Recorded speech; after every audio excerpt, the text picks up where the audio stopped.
Ah, that's an open. There you go. The new Moose Teeth Open. How about that?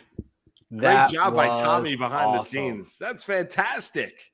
Yes. That Yes, is yes, yes. that is fire right there. Good morning. Lit, fire, all the things that the young kids would say. I think it's slayed, things like that. Yes. Oh, it's great. It's great. Good morning, Keith. How you doing, buddy? I'm so good, man. I'm so ready to rock. I am all fired up to just talk sports and life and everything with you. Yeah, we got a good show on tap as well. Reed Wallach is going to join us a little bit later on in the program. Looking forward to that. Got Nick Ferguson is going to join us a little bit later on as well. We've got finger roll. We've got a couple of hockey plays. Got a big hockey trade as well that went down between the Islanders and Vancouver Canucks. We'll get into that as well. But let's start obviously with the big news, which is a little kind of continued reaction to what we saw on Championship Sunday. Yeah, I mean, I think that there are. Do you mean you want to start with Brock Purdy? Or you want to start with the actual game? You tell me where you want to. More Purdy. Feel All bad right. Because now, because that's he had a tear of the UCL. And good morning to everybody in the chat. Baby J, Wally Montero getting the game. Good morning to everyone out there. So thanks for being with us. But yeah, the news that Purdy is going to seek a second opinion. But did have a complete tear of the UCL, and that's obviously, we know that in baseball, Tommy John surgery, we hear that all the time. And he's gonna, seek a second opinion, see exactly how long Brock Purdy is going to be out. But now opens up the rampant speculation of maybe potentially Tom Brady going back home and playing for his hometown team, the San Francisco 49ers. Well, yeah, and I think there's so many avenues with this. All right, so first let's start with the human side of this. I feel terrible for Brock Purdy. Again, we'll continue to call him Mr. Irrelevant because that is the name of that final pick, whatever. But the dude came in and absolutely crushed it and looked like he could be a starting quarterback in the NFL.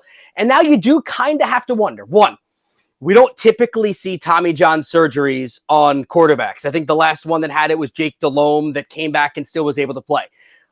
Tommy John surgery, if anybody doesn't know, I don't know why you wouldn't, but it's, a baseball surgery. It's the ligament over here. It's in the elbow. It connects everything together. It allows you to torque, all that kind of stuff, right? Anyway,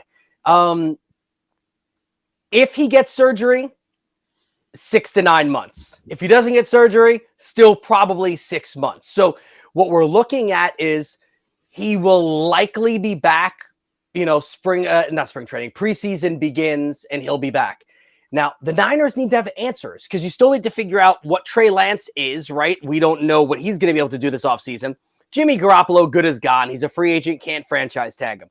So, Moose, it brings together the conversation of Brady. And the reason why it brings together the conversation of Brady, it's a Niners team that is built to win this minute, like literally this minute. If they had any semblance of a quarterback on this Sunday, there's a chance that yesterday we were talking about the Niners going to the Super Bowl and not the Eagles, right? With the way that defense had been playing all year and the running game and a lot of the weapons. I don't know. People want to say Tom Brady is washed. You want to say all this kind of stuff. He was top 5 in passing yards this year. Like, dude can still play. Yeah, he can still play. Listen, I think the whole idea when people tell you that Tom Brady is washed is just dopey. I mean, it just is. You heard it years ago, from, guys like Max Kellerman on ESPN. Well, this is the beginning of the end. I hate when people are like, want to kind of give you the hot take. And I'm not just calling out Max, but others now this year, because I had a conversation with somebody at Picks the other day where they're like, oh, I mean, do you think Tom Brady's done? I go, no. I don't like, and I really don't. I think Tom Brady is a guy that this year, unfortunately, at 45, just as you saw at times with the New England Patriots, when they didn't have the right personnel around him, Tom Brady didn't look particularly good.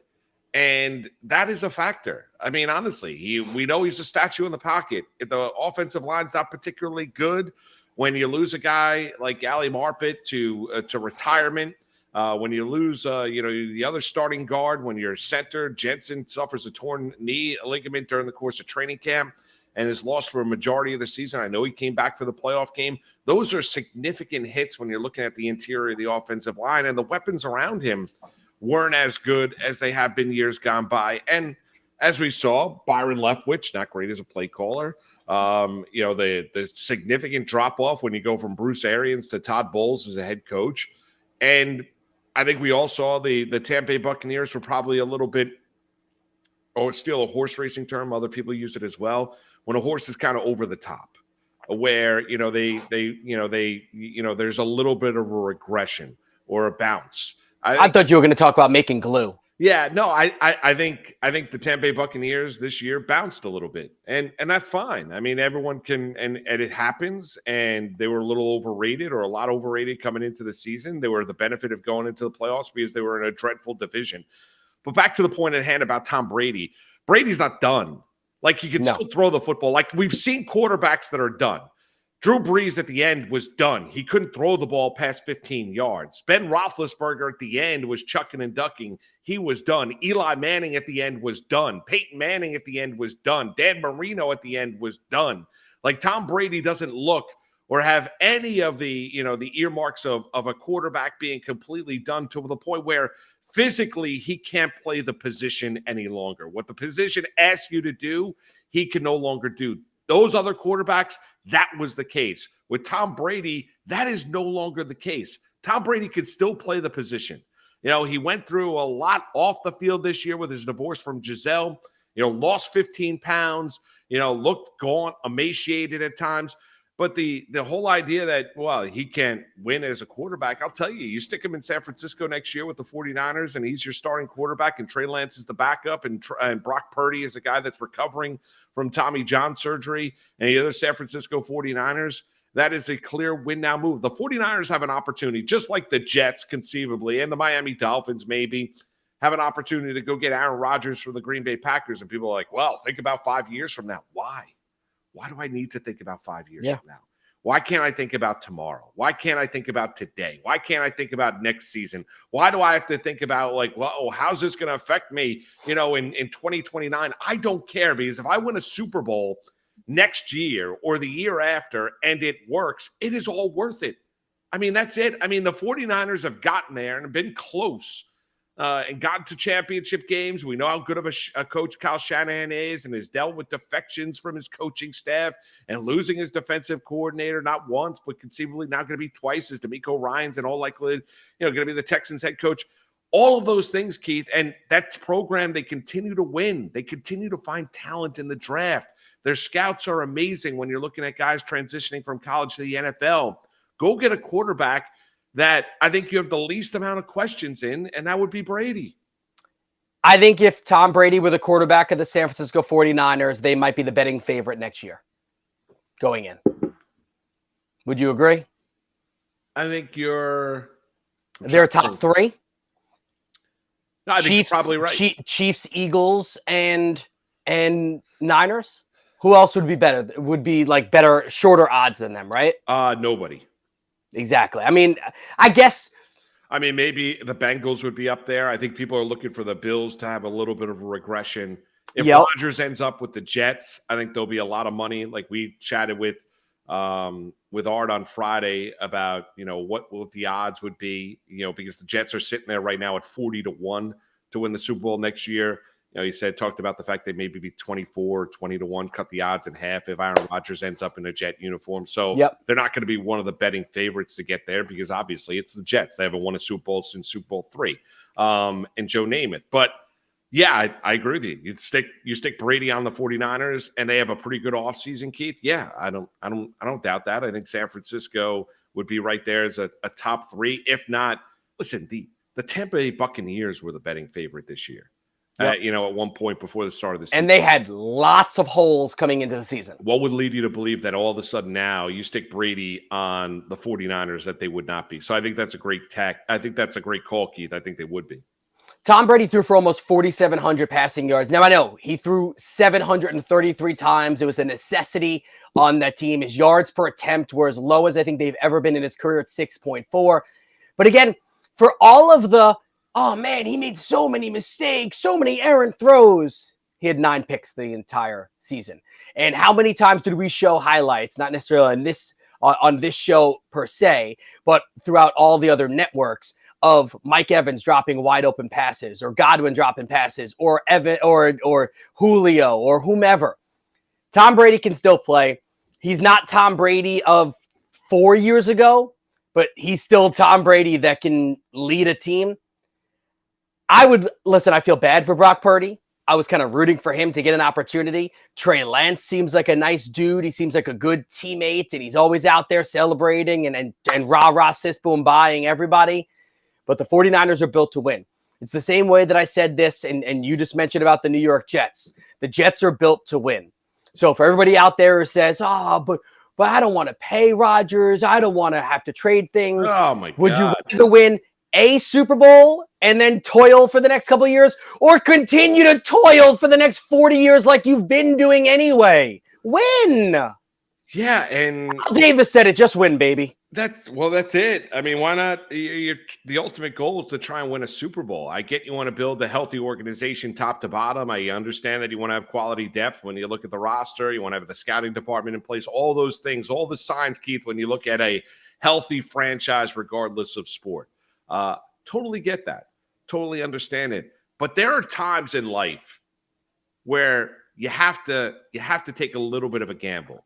You have to bet on yourself. You have to bet on the belief. You have to bet on that you're good enough. Your organization is good enough. There's not a Stuart Smalley SNL kind of a skit kind of a thing. You're good enough, and gosh darn it, people like me. Right. This is not that, right? But yeah, I think for the Jets, that's it. You have a guy that in Rodgers, and we talked about it. I think most Jet fans are on board here. They've gone the draft and development work. It has not worked with either Sam Darnold or Zach Wilson.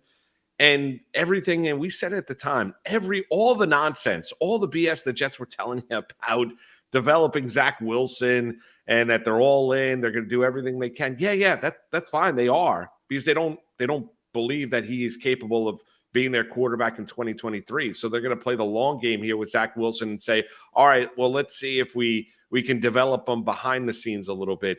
There was no way that Wilson was going to be the starter week one for the Jets. They were never going to go down that route. Woody Johnson cut that off at the knees right after that season came to an end. And the Jets, they owe it to their fans. They owe it to the other guys on that roster, Keith, to go get a quarterback they're capable of winning with, because you need a quarterback. We saw in the NFC Championship game, we saw many instances across the regular season with a number of NFL franchises. If you don't have a quarterback that is capable of carrying you at times, you're at a significant disadvantage. And the Jets don't even have that kind of a quarterback. Their quarterback this situation this year was just dreadful. Yeah, and that's why the conversation, even to stick with New York about the New York Giants, about Daniel Jones, about paying him, right? You either have a quarterback or you don't. And I think Daniel Jones showed enough signs this year that he is a QB that can help you win games. I'm not sure he's the reason you win games, but he helps you win games. That's why you're going to pay Daniel Jones. The Aaron Rodgers thing and the Tom Brady thing and the Derek Carr thing and the Jimmy Garoppolo thing, they're fascinating because it's not that often that such big names will be on the market. Like there are franchise-changing QBs for the next year or two, because they're all on the older side, longer of tooth, that are out there that could literally take you from being a borderline playoff team to being in consideration to be a Super Bowl winner. Yeah. And that is awesome. And from a betting standpoint, it's going to change the market a lot too. Well, and the other aspect of it is, Keith, is as an organization, you say, okay, well, I have a healthy respect of what Rodgers is as a quarterback, and I know he's better than Carr, and I know he's better than Garoppolo. Yes. But what it's going to cost me to go get Aaron Rodgers, am I better, say, then with the Garoppolo and having my draft choices and believing I can win that way? It'll look different. Obviously, the organization would not be the face. Jimmy Garoppolo would not be the face of the New York Jets.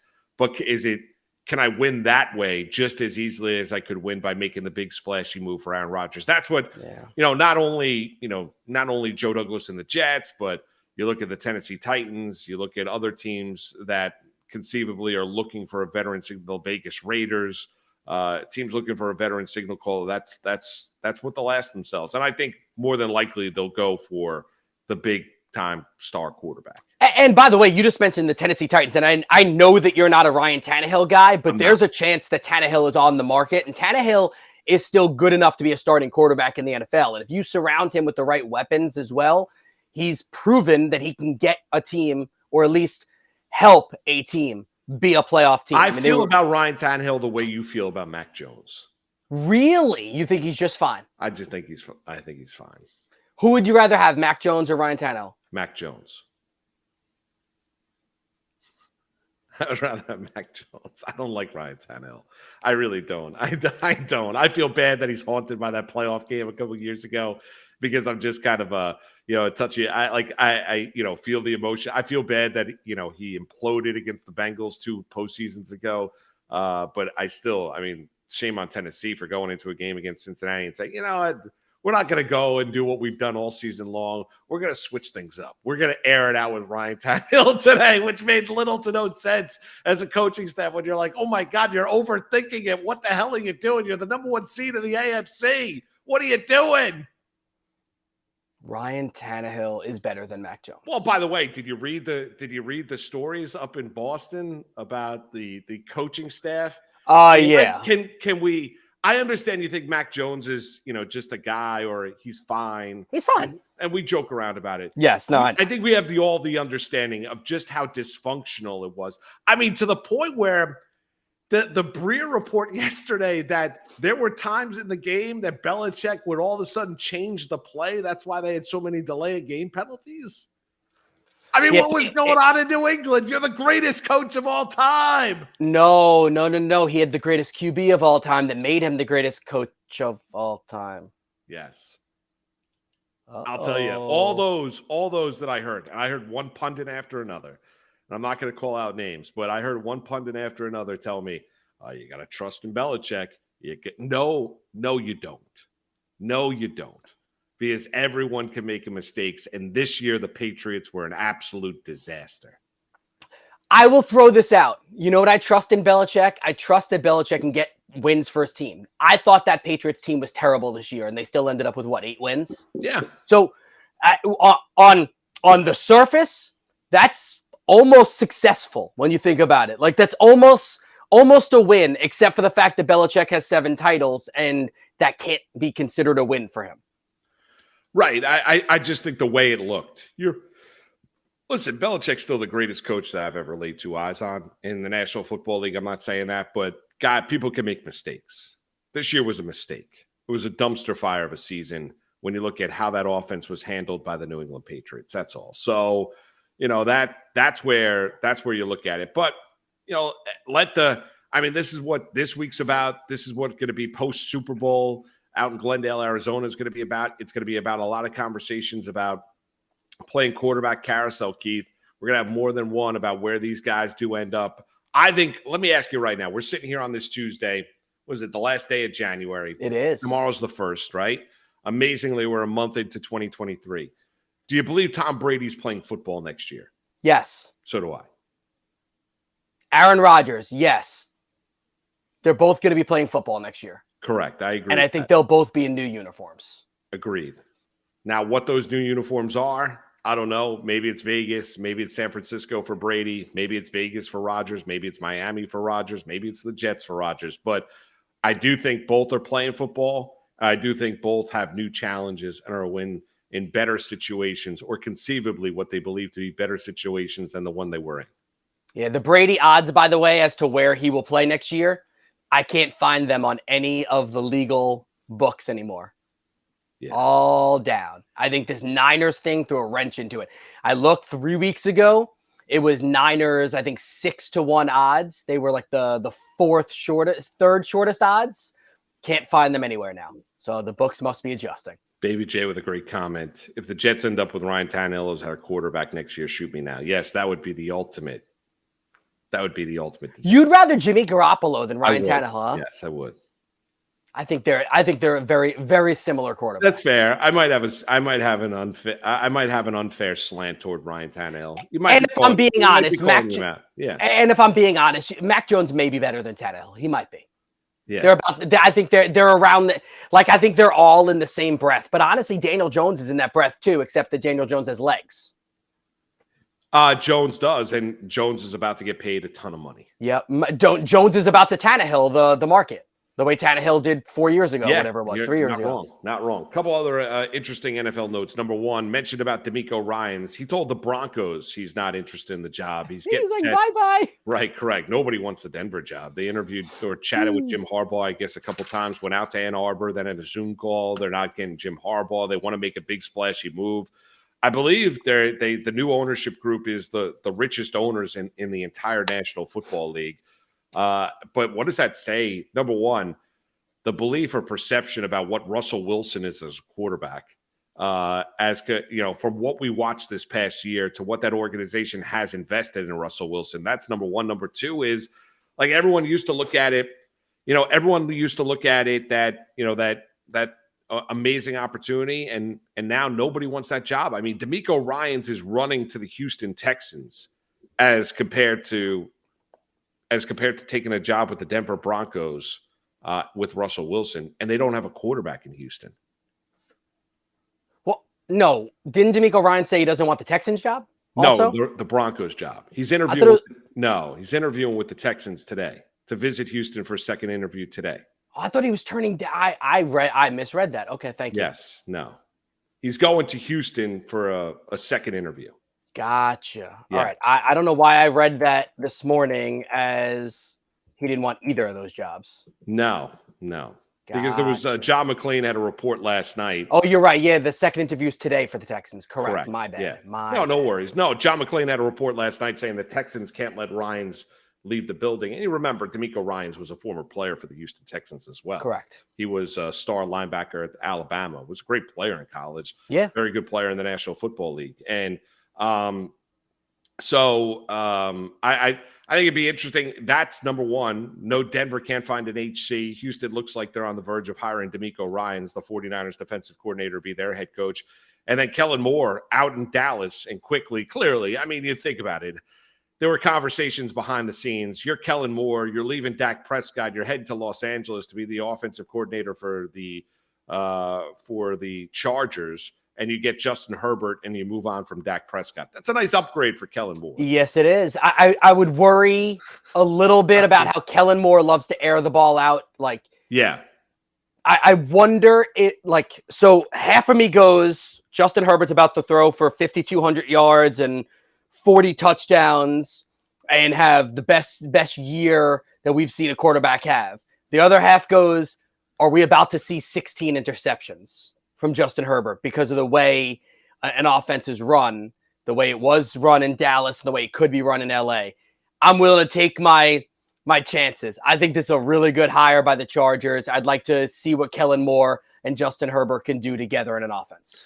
And it also shows me here, this is that Moore was a holdover from the previous coaching staff, was a guy that the Joneses felt. And there are guys over the years, Jason Garrett being one, who almost took the Baltimore Ravens job, stayed with the Dallas Cowboys, eventually became their head coach. They paid him a ton of money, was the highest paid offensive assistant, then became the head coach after they got rid of Wade Phillips. Kellen Moore, you felt like was going down that same path, was getting head coaching interviews, but was one of the, Jones's inner circle kind of guys. It also sends the message that, it's McCarthy's team. He's going to run the offense as he sees fit, that they had enough of the play calling. Maybe they looked at games and game flow a little bit differently. I know there was more criticism of Kellen Moore this year with how the games were being called as compared to years gone by. So, he now, it's all McCarthy and it's all Dan Quinn. So you got McCarthy calling plays down there in Dallas, and you got Dan Quinn, who's going to remain as a defensive coordinator down there with the Cowboys to try and win a Super Bowl with Dallas.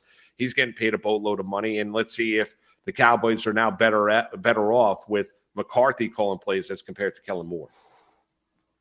I think it's 6 or 1, half a dozen to the other, right? I think, honestly, this all comes down to Dak Prescott. Can he figure out how to stop turning the ball over?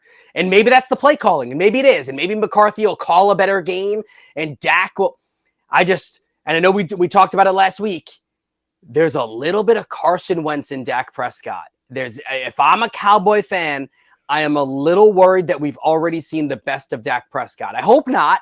I like Dak Prescott. Seems like a really good dude. I like the storyline. You can look at his play. The difference is a leader. Right. Like people like Dak Prescott. Nobody likes Carson Wentz. It didn't appear so. Yeah, I'm sure his family does. Yeah. Right, but outside of the football team, not many. I mean, the Indianapolis Colts couldn't wait to get rid of him, and Oh, he's played it. I believe he's played his last down for the Washington Commanders. so that's a question I meant to ask you yesterday. So Jackson, your oldest son, has a Carson Wentz jersey, correct? Correct. I got to get him a Jalen Hurts jersey. I was just about to say. So did you order a Super Bowl jersey for him yet? No, I gotta do that today. You got to get on that because there might be some delays in delivery. What's the best? Fanatics the best spot? Yeah, Fanatics is the best one just because they do the whole insurance thing, right? So if let's say he wanted AJ Brown, I don't know, right? And you get an AJ Brown jersey from him. If AJ Brown is gone from the Eagles in the next 18 months, you're allowed to exchange that jersey, no cost, for any other jersey that you'd want. Dude, that's great. They never had that when I was a kid. No. So that's a thing for them. Stuck with guys, and then all of a sudden they'd be gone. Yeah, NFL Shop is run by Fanatics too. Yeah, so make sure you do your due diligence with that. Because I'm not going to be here Super Bowl Sunday. I got work, but I got to get him a Jalen Hurts jersey for the Super Bowl. Yeah, Alex, my younger son, has AJ Brown, the gray one. It's so cool looking. And Austin at 12 years old is in that phase where he's too cool to wear jerseys. Right. Like, so it's so weird how that happens with these boys, right? So you go from like, we put them in the jerseys because they're cute and adorable at 3 and 4 years old. Then they're 5, 6, 7, 8, 9, 10 years old, and all they want to do is wear jerseys. And suddenly around 11, it's like, nope, I don't wear jerseys anymore. And then you know that when they get to high school, they'll go back to wearing jerseys again. The gray one's nice. Yeah. The gray one is really cool. The gray one's nice. Yeah. So I will probably wear my Donovan McNabb jersey for the Super Bowl, is my guess. Yes. And Austin has Eagles t-shirts, and he has an Eagles hoodie, which is fire. He'll probably wear the hoodie, is my guess. And Alex will wear the AJ Brown, and Jody will wear her football is fun on Sunday shirt. That's my guess. Oh, I love that. Yeah. Oh yeah, there's I just picked it up right now. Ship's free. Go. I didn't buy it yet. Yeah. And then we host Super Bowl. Oh, you're hosting it. Nice. Yeah. Now what are you eating, greens? No. All out disgustingness on Super Bowl. No, all right, I just like to bust you because you're a very clean eater. We got a new juicer and mix. Did you really? Yes. Jody made this weird concoction of a sauce yesterday that she got a recipe from another mom. It's like a zucchini sauce. Okay. Ooh, how is that? So it looks like pesto. Yeah. It doesn't have a lot of flavor. Like if you add a little bit of salt, pepper, and Parmesan cheese afterwards, I was really happy with it. But we did that last night on the protein pasta, and then did the chicken meatballs with it. It's a real good dinner. Everyone ate it too, and it was green, so it was great. That's great. Yeah, proud as a peacock. I was. Yeah. So well, I can tell you this: on Monday morning when we're doing this show, the day after Super Bowl, there is a chance that I'm going to be a little lethargic, win or lose for the Eagles, because I'm going to eat so much disgustingness, and my body is not going to be happy about it. Pizza, wings. Well, dude, that's what dips. That's what the Super Bowl chips. is about. I feel bad that I have to work on Super Bowl Sunday. Where are you working that day? Well, I'm working. I have the morning show on the Fan. Yep. And then with your other bald-headed friend. Yep. Correct. Right. And then I have picks. Okay. We don't call him by his name. He's just your other bald. Morning show with Sal. Then I have picks. No. You're not allowed. Do not say his name in front of me. I'm also doing a pregame watch party conversation with Amani Toomer. Oh, that's fun. I like Amani. I used to see when I was at NBC. His show was after hours. I used to see him all the time. So I got asked to do that. So I'm going to do that from like 5:30 to like 7 o'clock. That'll be fun. Yeah. Game kicks off about 6:39. So, talk about, Super Bowls and stuff like that. And go from there. So you're done at 7:30 with that? Probably. Yeah. And then shoot. So you get home by halftime, right? No, then I got to go to picks. Oh. And then I got the 10 o'clock and then I got the 11 o'clock show. Oh. Then I'm done at midnight. Yeah. It's all key. Are your boys mad at you about this? Yeah, well, they liked me to be around to watch games. Yeah. Okay. I mean, I feel bad because life goes fast, and you don't get these years go. So, but you also, this is what you like doing these kind of things too, because they're fun events and they're fun things to do. What am I like? I'm talking on the radio, going on TV, talking about sports. Where is the Amani Toomer thing? Over at the Meadowlands. So it's not a studio necessarily. No. So No. you can't bring Don and the boys. Would that be fun for them or not really? Maybe I could. I don't know. I'm just wondering if that's like a way for you to still have your father-son moment on a Super Bowl. Maybe I could ask. Right? That's a good idea. Like, what if you brought them and then, because you have to be at Picks by what, 10? I got to be at Picks by probably like 9:00, 8:30. So they stay with you at the event until halftime, essentially. Yeah. They would just miss the halftime show for the drive home, and they would watch the whole second half of the game. You know what? I could ask Rachel. Rachel. I'm an idea man. It's what I do. How many people you have coming over? So we have. I don't know how many families are coming. Like it's my buddies from college. So it always varies. Sometimes they bring their wives and kids, and sometimes it ends up just being the guys. A lot of these guys don't have sons, actually. So a lot of the daughters don't really care. They're younger. They don't really care about football. So that's why a lot of times they don't bring them. So I don't know. My guess is my house will be anywhere from 18 to 30 people.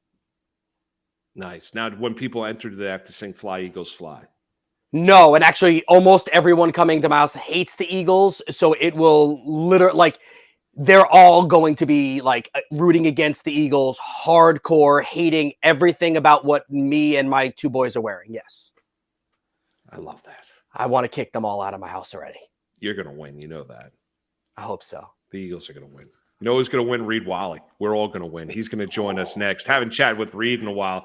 Mr. Brooklyn Net. We'll get his thoughts on all things sports. Looking sharp as a firecracker. I mean, he looks. I love that we can see our next guest in the preview before. Yeah, he's looking great. I haven't chatted with Reed in a long time, so looking forward to this. We'll do that next. It's Moose and Keith with you on a Tuesday right here, Better Sports Network. Better Sports Network is sponsored by Lucra. Your 2023 prediction on the promo that we play was the Lakers was going to make the playoffs and beat somebody in the first round. Hey, I hope we match up against Memphis. That's not going to happen. I hope we match up against Memphis. And you'll get swept. Ain't no way we get swept. Sweep them. The Memphis Grizzlies would be swept. They would be laughing at them. If the Lakers make the playoffs with AD healthy, Westbrook off the bench, and LeBron, everybody's healthy, they will beat the Memphis Grizzlies 100%. We will be on Lucra betting on that game right 100%. now. All right, Better Sports Network is sponsored by Lucra. Lucra is redefining friendly competition. Compete in the games you play and the sports you watch with Lucra. Download the Lucra app right now to create a contest and bet against your friends in as little as 15 seconds. Use the promo code BSM when you sign up to receive a free $5 to play with. Winning is fun, and beating your friends is even better. Lucra is redefining friendly competition. Download the Lucra app today to challenge your friends and win money. Moose and Keith on Better Sports Network. Reed Wallach does a great job. Bet-sided joins us now. It's been a while. Look at him. He's got his Jason Kidd, old New Jersey Nets uniform up in the behind the scenes. Good morning, Reed. Keith and Moose with you. Appreciate the time this morning. Guys, always a pleasure to chat. Moose, it has been a while. I mean, got the new backdrop since we last spoke. So, it's great to chat with you guys, and thanks for having me on. Reed, are you old enough to remember when they considered changing the Nets team name to Swamp Dragons? I believe I was too young to remember that, but I did just come up with the golden years of, obviously, Jason Kidd, got the Richard Jefferson, the Vince Carter. That was, I think right before I really could, process basketball. That was Swamp Dragon era. Yeah, because I remember as a kid, I wanted to get a Yinka Dare Swamp Dragons jersey. If that became a thing, I was going to get a Yinka Dare Swamp Dragons jersey. Yeah, I was talking to my friend because someone like, you know, it always comes up on like ESPN will tweet it or something like if the Nets would have been the Swamp Dragons, and someone sent it to me because I'm like this huge Nets fan. I was like, God, imagine if I was a Swamp Dragons fan. Like if I like had to like identify as a Swamp Dragons fan, like how would that go with people? That would be miserable. But yeah, Nets looking pretty good, hanging on without KD. So thankfully, it's still the Nets, not the Swamp Dragons. True. Let's start with the Nets though, Reed and Kyrie. Do you trust Kyrie? Listen, if he's going to play like he's been playing without Kevin Durant and he could keep his play at this high of a level, then yeah, I trust him. You know, obviously there's the conversation of this long-term extension. If the guy is going to, you know, 2 months isn't to me long enough, but if he's going to play at this high of a level and he's going to show up to work and do his thing, then yeah, I think he is worth the extension because look at what he's putting up without KD, putting up 30 with regularity, you know, dishing out 6-7 assists. And that's, you know, they're hanging on to this 4 seed right now. They're only 2 out of the 3 seed. That's what kind of the goal has been, in my opinion. Just stay within striking distance of the 2 or 3 seed without KD. He's going to be back in about a week and a half now, and Kyrie deserves his credit because he's really raised his game without it. So to me, when we're talking long-term extension, this is the stretch where Kyrie should say, look, I showed up and I got it done because, you know, I've raised my level when they needed me the most. Reed, how important was it for them to make a coaching change this year? Oh, I mean, the night and day. I gave Steve Nash a lot of benefit of the doubt due to last year. Obviously, a lot of extenuating circumstances with Kyrie's vaccination status, Harden wanting out. So I gave him another try going into the season. You could just see unprepared. The players didn't trust him. It just wasn't working.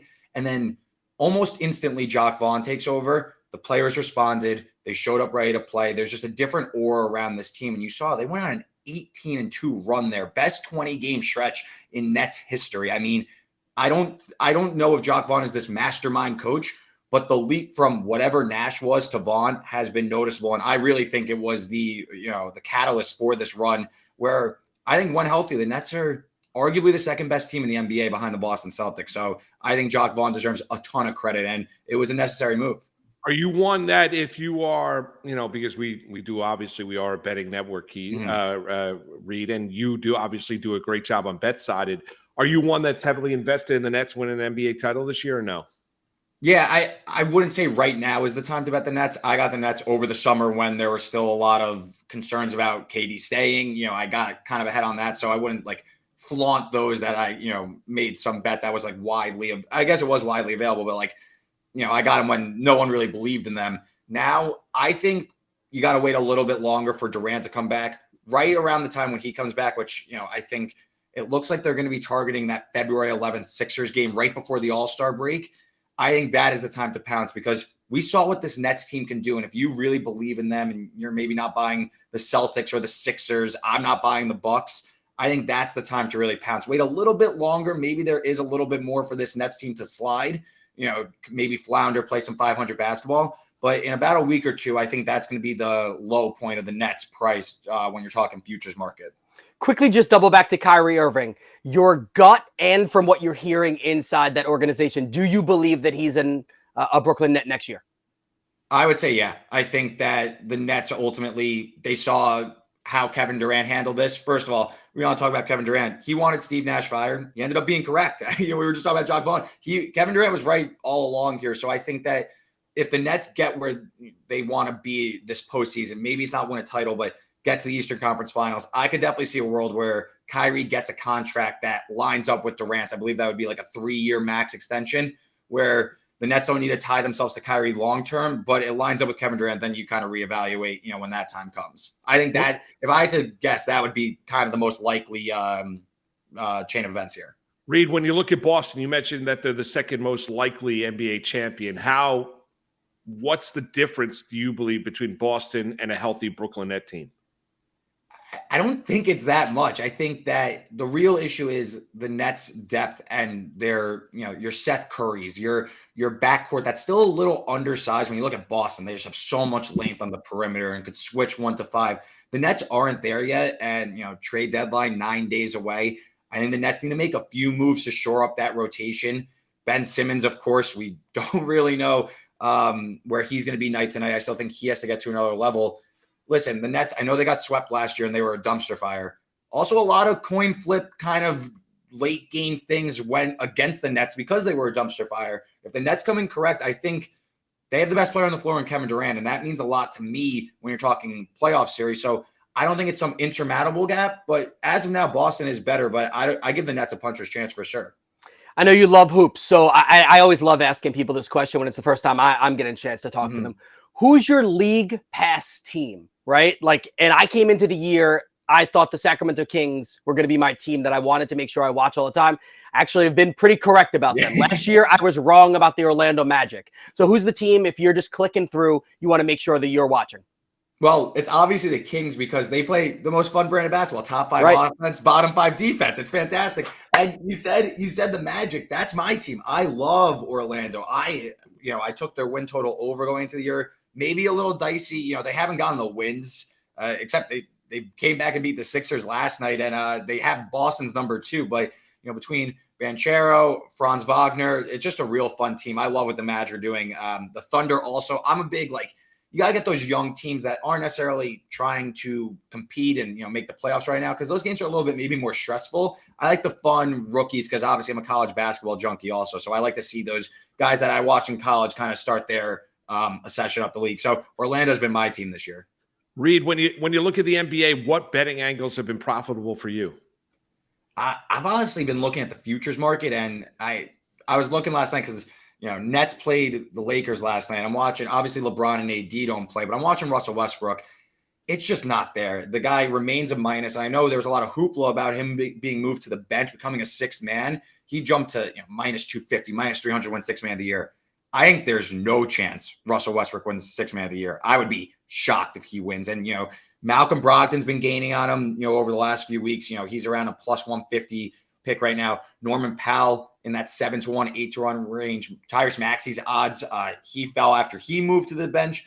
I think if you bet a Malcolm Brogdon, Norman Powell kind of package, bet both of them, I think that is far more likely to win than whatever Russell Westbrook's odds are. And the fact that Tyrese Maxey, he's already started 75% of the games he's played this season. So I don't know if Maxey's going to play enough games off the bench, throw in James Harden rest days, someone gets hurt on the rotation.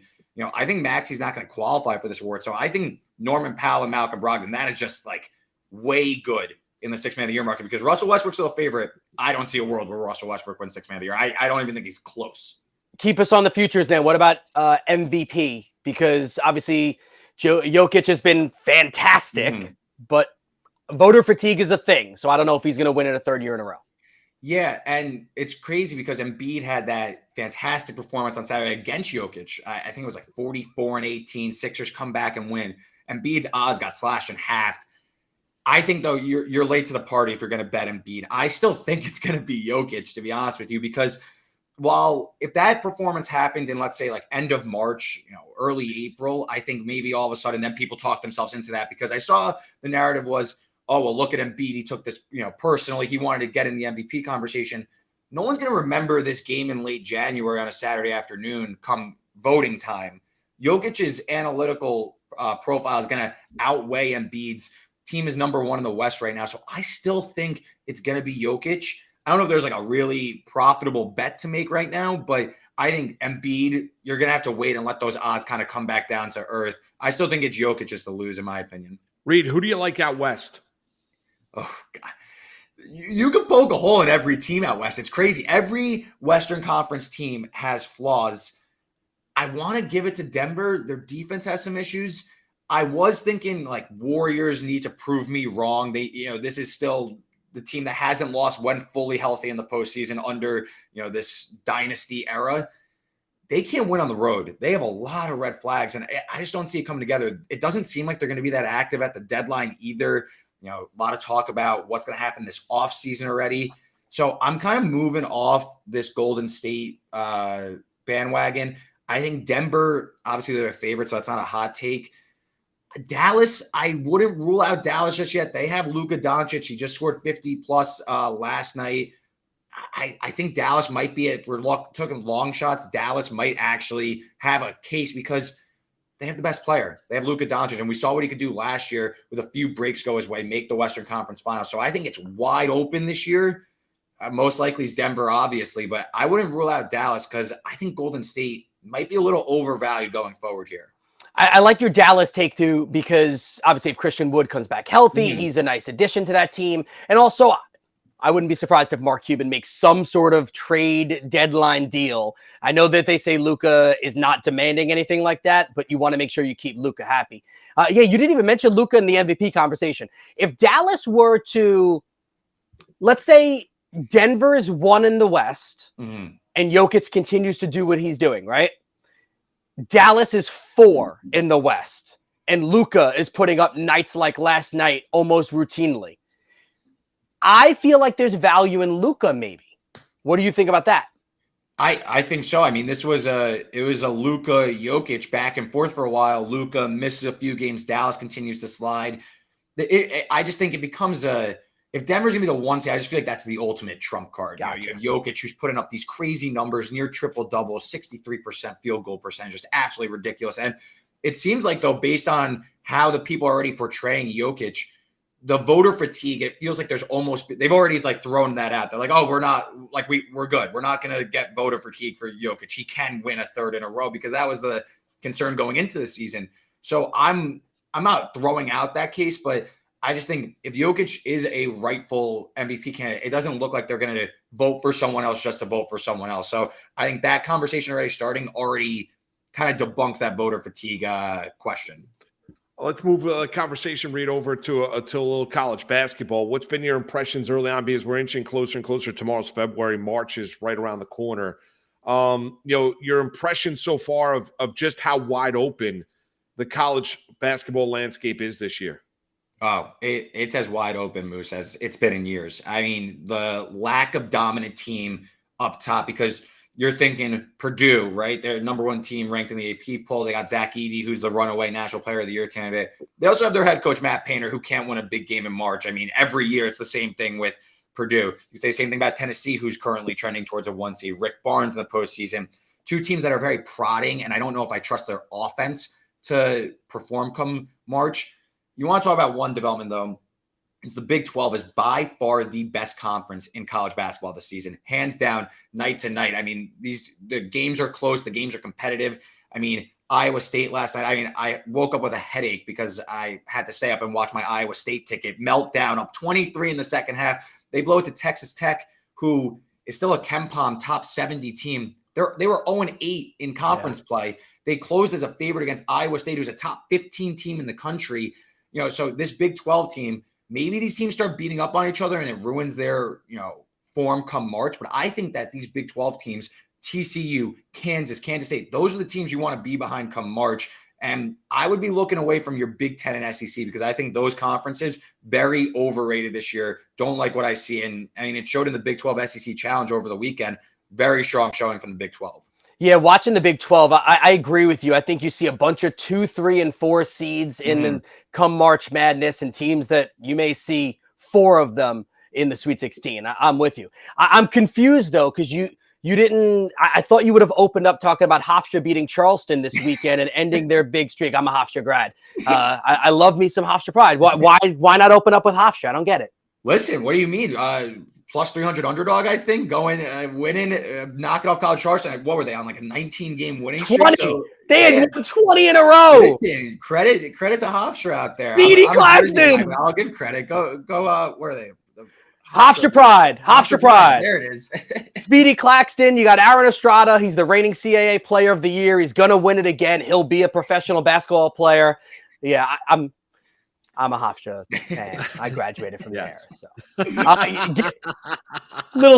Moose talks about his Syracuse sometimes. When I have something I can talk about, I'm going to do it. If you want to talk local basketball, I will say the Big East. I mentioned, I think the Big 10, SEC a little overrated this year. Big 12, I think, is the best conference. But the Big East has a ton of quality teams and one team. And we're talking tournament. It's wide open. Connecticut has seen its price drift to like 35-1 now. You look at Bracket Matrix, which is like your, projecting, all the compilation of all the bracketologists out there. Connecticut's going to be on that 4 or 5 line. This is a team that blew out Alabama in non-conference play, blew out Iowa State in non-conference play. So Connecticut now 35-1. I'm thinking about putting in a future on them because they've had a rough go at it here. It's also the dog days of conference play. You're going to see teams, you're going to have your bad games. Not everyone. College basketball isn't built anymore to have your 30-1 team going into the tournament. Teams are going to roll in with 8-9 losses. That's how it works, especially with non-conference play. UConn's best is number 2 seed, number 1 seed good. And I'm not overwhelmed with any number 1 seed that this team's going to run through the tournament. I got to get on them now. UConn, they're going to be trending up. They have a lot of home games in Big East play coming up. That's a team now that their price is drifted. I might be interested in, getting in on them now at 35-1 because that might be a team you want come Selection Sunday. And I mean, they're in action tonight against DePaul, likely win. But I think that team is going to start trending up moving forward here. All right, Reed, going to give you 5 teams. Who you buying, who you fading? It's going to be the top 5 teams in the country. Purdue, Tennessee, Houston, Bama, and Arizona. Which team are you buying into most, and which team would you fade? I would definitely fade Purdue. That team is built to lose in March. All around Edey, who I know he's a monster. He's 7'4", but that team, I'm telling you, they're going to catch the wrong matchup. That 8-9 matchup is going to be miserable. If they draw, let's say Memphis in the 8-9 matchup, they're losing. I will money line Memphis for sure. That is a team that's built to lose in March. Team I'm buying, I'm not crazy about Alabama, but I really do think with their mix of talent, that's a team who, of those teams, are probably upset proof, the most well-balanced team on both ends of the floor, in my opinion. They could win from the outside. They got ball handlers. They have a future top 10 pick in Brandon Miller. So Alabama's a team, they just got smoked by Oklahoma over the weekend. Not in love with them, talking playing a future on them, but come tournament time, I could see that team still rolling through the bracket and getting to the Elite Eight Final Four. Take us through some picks tonight. Let's go first. We'll go to Miami, Virginia Tech and Miami. What side you leaning? Yeah, Virginia Tech +4. I love this one. Hunter Couture, Virginia Tech's guard. He's come back and, he had a forearm injury. He's played 4 games. They lost at Virginia. Tight game, throughout. Couldn't get done. Virginia's top 15 team. Lose a heartbreaker to Clemson.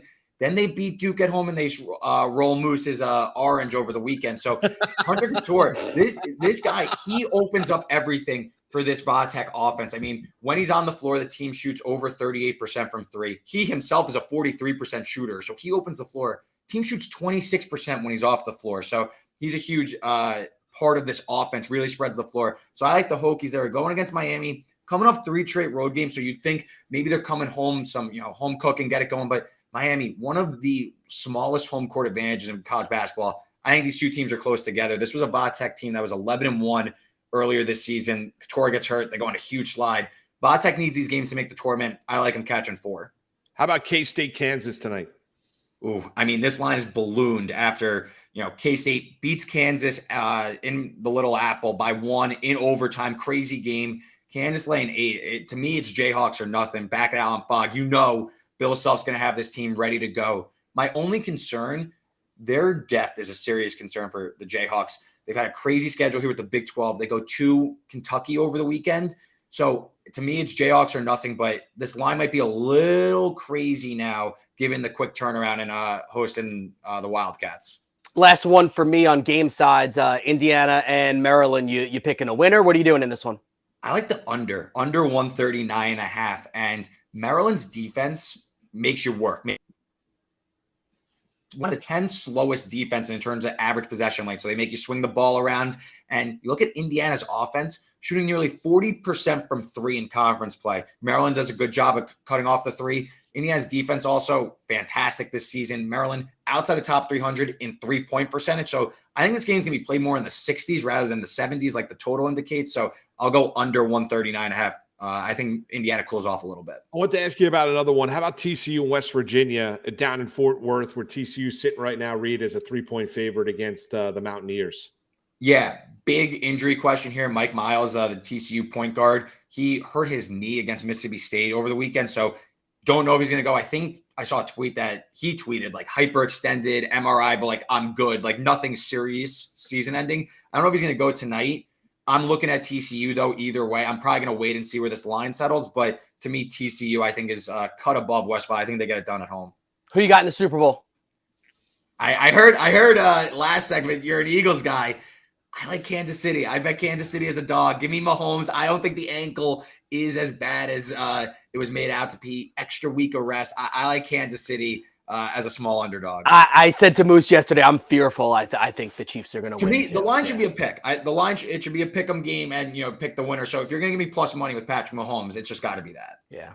Reed, you still, I think last time we spoke, you was summertime. You were getting ready to go out to the Hamptons. Are you a big Hamptons guy, big Long Island guy, big beach guy still? Not right now. Not in the Not now. I'm talking about January, summertime. February, Summertime, you were like basically out at the Hamptons like every weekend.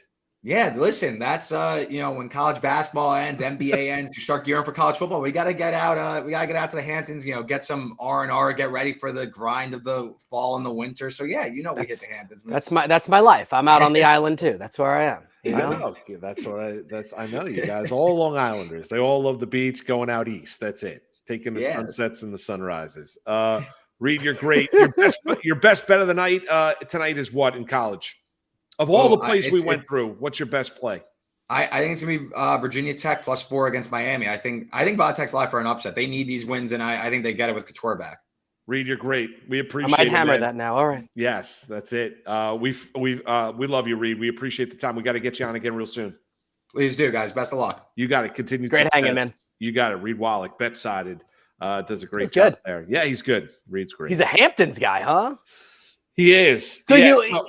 So what happened was that I used to do fill-ins on the BetQL audio network for Nick and Ken. When those guys were off, I was like the main fill-in. So there were times that they were off a lot during the course of the summer, and I was doing the midday show at the Fan, and I'd stay back and from the studio do 3 to 7 at night, and Reed would come on at like one. He basically almost come on every show because he was working at that time for BetQL.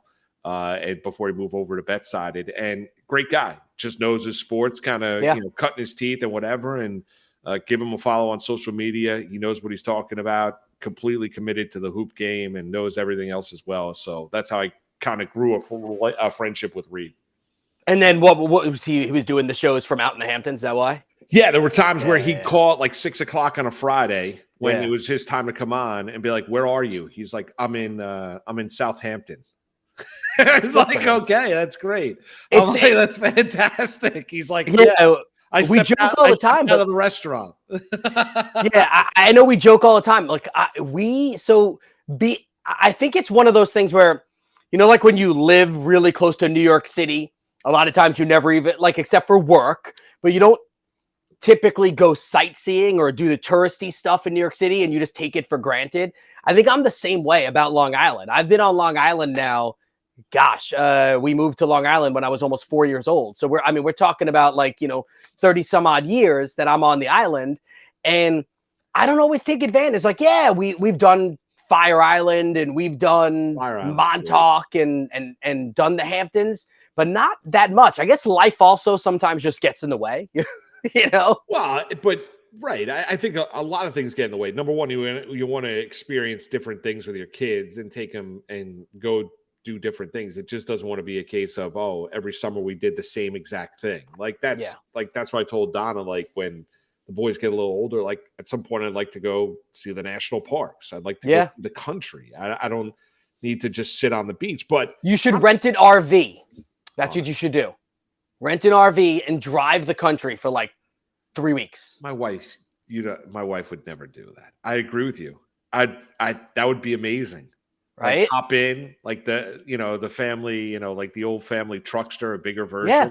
Hop in an RV and drive around the country. You'd probably have to do it. So Keith, my wife would never. She would. All right. I was like, no. I was like, let's go camping. She's like, leave her home. Leave her home. And no, you and the boys I can't just leave go. her alone. No, I can't leave her home. She would love it. If you told her, guys, if you said, Donna, I'm going to take the boys on an RV trip for 2 weeks. You've got 2 weeks this summer all by yourself.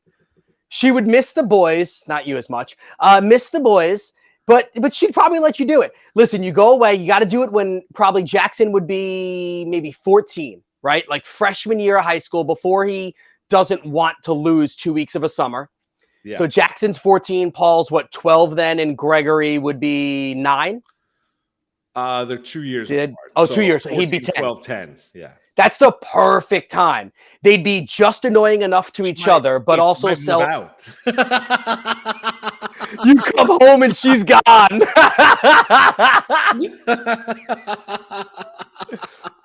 No, I'm joking. No, no, I have a good marriage. I'm just we joke. Everyone who watches the show knows that. yeah. I think you're probably right. She would have do that. She would have do like that. I have said to Jody that I would love to do that, and Jody's not interested either. Yeah, she's like, I don't need to go spend hours upon hours in a car. Like, and I get that. I would just like to go. I don't even need to drive the country. I just want to go see like different spots in this country. Like, because we have the states are beautiful. Now, I'm not even talking about flying all around the world. But yeah, listen, we were talking about the conversation about going to beaches. Long Island's great. Jersey Shore's great. This area, if you live in this area, there's plenty of spots where you can get away and feel like you're not close to the city, which is great. Yeah, it's fun. Good time. It is. Yeah, we'll come back. We got a little finger roll, a light night in the NHL. I got one play in betting the boards. We got that. Nick Ferguson will join us a little bit later on this hour too. The Nick Ferguson spot's going to get spicy. I'm just saying. I know. I'm looking forward to it. He is awesome, and he's a friend of mine, and I've known Nick for a long time, and Nick and I have done a lot of work together. We hosted a podcast together for a while. He used to be a regular guest of mine on NBC. When he was co-hosting in Denver on a radio station, he used to have me on as a guest a bunch. I filled in as a co-host with him once. There is one bone of contention for Nick and I over the last 7 years of us knowing each other. He is anti-LeBron. I am pro-LeBron. And he wanted to come on the show today mostly because of LeBron's antics on Saturday. And it's going to be, I have a feeling that he's you say proud as a peacock. He's going to be proud as a peacock that he's going to be able to just bash LeBron.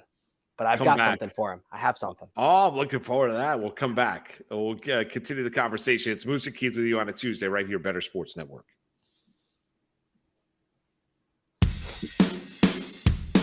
Front Yard Fantasy with Simon, JL, and Coop. Sell me on doing away with the two-conference system in the NFL. Is it really a sale whenever this is something that's commonly agreed upon? I'm selling you on water being wet. I'm selling you on something that is objectively true right here. We look at teams at the end of the season and we go, how the hell does one team have such an easy schedule while another team is just absolutely getting obliterated? And that's because of the two-conference system, because the division system feeds into this conference system. It's a symptom of the greater problem. Like these divisional matchups, you're telling me it's fair that the Buccaneers are in the playoffs after playing the Panthers twice, the Falcons twice, and the Saints twice? Unbelievable. There are multiple more deserving teams every single year. We silo it into random groups. It determines the order. And yes, originally this was geography based, right? We had these divisions, they were geography. It's 2023, my dudes. Geography doesn't matter whenever it comes to the United States. These teams can travel anywhere. They don't need to geographically locate them in divisions or conferences to make the games make more sense. If USC can be in the Big Ten, why the hell can't Miami play San Francisco every year? It can happen. They've got more money than these colleges and they're not taking classes. All it does is create an ecosystem where less talented teams can get rewarded for playing in weaker divisions and more talented teams are punished for continuing to improve. Damn, bro. Drop the mic. I like to picture some geography teacher out there just threw a pen on the ground. He was like, How dare you? He smacked the globe. He was like, what do you all mean? the hard work we've done. 2023, geography doesn't matter, right? Smacks his You know globe. how long it took for us to get respect? Globe goes spinning around, right? Geography doesn't matter. How dare I'm you? just imagining they ripped on the world map and underneath is Algebra 2. Like they just go straight into being a math teacher. Lunch Money with Kyle and Ray. Weekdays at noon Eastern, presented by FantasyGuru.com. Paper straws. Oh, they're so bad. Ray, I mean, I'm almost tempted to say screw Mother Earth. Give me a real straw. The paper straw thing is a step too far in saving the planet for me. It's a great idea. The problem is it has to last. Like, it can't go mushy halfway through my drink. That's the problem. That's the problem. They have a hard time standing up if you don't drink that 100%. drink. That's my issue, Ray. I'm all for taking care of the only planet we got. But, Ray, some people like to drive a lot. I don't. I don't get on them for they have to drive 20 minutes to work every day. Can I just get a plastic straw? Like, I think, Ray, we should be able to pay for a card that says, I don't drive every day, so they said I could have this kind of environmental impact by getting a plastic straw. I am in favor, Ray, of government-issued plastic straws if I have the proof that I'm worthy of such. If you want it, you get it. It's kind of like the clear pass. Yeah, there you go. Okay. Like, Ray, I'd be willing to pay an extra $2 a year, and I get as many plastic straws as I want when I go out to the restaurant. And the $2 goes toward cleaning the oceans or something. Yeah. Yeah, okay. That's not a terrible idea. Not terrible. Call, chat, enter contests in real time. It's Sports Talk 3.0 with Better Sports Network. Better Sports Network presents Finger Roll with Moose and Keith. Ah, yes. Oh, Limp Bizkit bringing us out. Fred Durst. There was a time where they were as hot as anything in this country. There really was. Who was their guitarist? Wes Borland? Yeah, I believe. Talking to the wrong guy on that one. You don't know who you remember Limp? Yes, it was Wes I mean, I know Borland. who they are, but I'm the worst with so I can do all the rap stuff for you, and I can probably hit you with some of the pop stuff too. But and I know Limp Bizkit was a little bit of a crossover, but once we get into groups where it's, musical instruments and stuff being played, I am literally the worst with that. Yeah, Matt Stryker used to poke fun at me all the time with that on Better's Eye, where he would mention something and he'd be like, Leonard Skinner, blah, blah, blah. And I'm like, nope, got nothing for you. He's like, really? Hey, Metallica. Sorry. He would just, I had nothing. Yeah, it was Wes Borland. So there you go. Look at that. I pulled that one out of my rear end. Let's get to a little Wes finger roll. Borland, Worldwide Wes. Is that what they called him? Just kidding. No, he used to dress up in makeup and everything like that when he was playing the guitar, being the lead guitarist. Hey, crazy right. makeup. There's a Jessica Brand sighting in our chat. Again, lead researcher for Better's Eye. She just wrote in there, it was the perfect yin to yang. Exactly. Yes. Stryker would say this stuff, and I'm like, sure, he was amazing. Yeah. All right, let's get to it. Some NBA picks. What do you like tonight? Let's boast first. So we go 2 for 2 yesterday, and happy about the plus money play for Bradley Beal over 1.5 3-pointers at plus 122. Nailed Anthony Edwards. I told you, and again, I almost feel like this should be a 2-1 record because I said I was apprehensive about Kyrie Irving the minute I knew that LeBron and AD weren't playing, and I said there was a chance that he wasn't going to need to put up big numbers. So I said, do that with caution on the 3-pointers. Shai Gilgeous-Alexander. Everyone else had 2 steals on that team. Shai decided not. So that stunk. So I'm going to say we were 2 and 1.5. All right. But I gave you plus money. All right. Beautiful. I literally only have 2 plus money plays right now because the LeBron props are not up yet because we don't know if he's playing. So I'm going to start there, Moose. If LeBron is playing, and I think he will, play everything. I think points, rebounds, assists is a really good one. If it's anywhere in the 41.5 range, play the over. The Lakers have the second fastest pace of play in basketball. We know the Knicks will try to slow things down, but we also know it's the Mecca. We know that when the stars come out, they like to shine at MSG. I'd be shocked if LeBron plays and doesn't play a monster game. So let's monitor those props. It can't go down as an official play for me today, but I'm telling you that if he's in there, all right, Jessica's saying that most books are that she's seeing 42.5 to 43.5. I would say playable to 43.5. Yes, I would love 41.5. It's what I was hoping for, but 42 or 43.5, I would play it. There's that. Now, if for some reason LeBron and AD are not playing, I actually take the Knicks to win this game. All right, so just throw it out there. I would actually look at the Knicks on the money line. I like the over. I like the over in the game. I would take the over Lakers and Knicks tonight. I think LeBron and Davis are both going to play. They didn't play last night in Brooklyn. I'm going on the assumption they're going to, like everything you just mentioned, it's the Garden. They all want to play at the Garden. When you talk about stars in the league, put on a show. LeBron's done that, whether it be Cleveland, Miami, now Los Angeles, in previous trips to MSG. So I like your angle there about LeBron over everything. I would also take the over in the game. I think the Knicks are going to score on LA, and I think LA is going to score on the Knicks as long as those two guys are playing. You're not getting the backups to the Los Angeles Lakers. So I would take the over 231.5 in the game as well. Yep, and if assuming that those two are playing, if you like streaks and trends for the ATS, then you look at the Lakers 5-1 against the spread in their last 6 road games, 4-1 against the spread in their last 5 games overall. So that could be a play for you as well. Let's go to the Heat and the Cavs. And I think this is going to be a low-scoring game. You got two teams that, when you talk about pace of play, clearly are, what is it? Cavs are the lowest pace of play. The Heat are 3rd or 4th lowest pace of play. So basically both are bottom 4 pace of play. I'm going to go to somebody that seems to have the ball in their hand a lot, though. Even if there's not a lot of points being scored, over the last handful of games, Darius Garland has really stepped into the role of facilitator. 9 or more assists in 3 consecutive games, 9 or more assists in 7 of his last 8 games. So assuming the Cavaliers can score 106 points tonight, let's say the Cavs score 106. Garland will get 8 assists tonight. And what does that mean? DraftKings has given me plus 120 at the over 7.5 assists. I'm only giving you plus money plays today. So Darius Garland plus money on over 7.5 assists. Sign me up. I like that. That's a good one. And I'll give you one more. One more? Yeah, I'll give you one more. Let's go to the Pelicans and the Nuggets. Let's go back to the well. The Joker. Jokic, we're going triple-double chasing here. And this, to me, feels a lot like Aaron Judge home run props.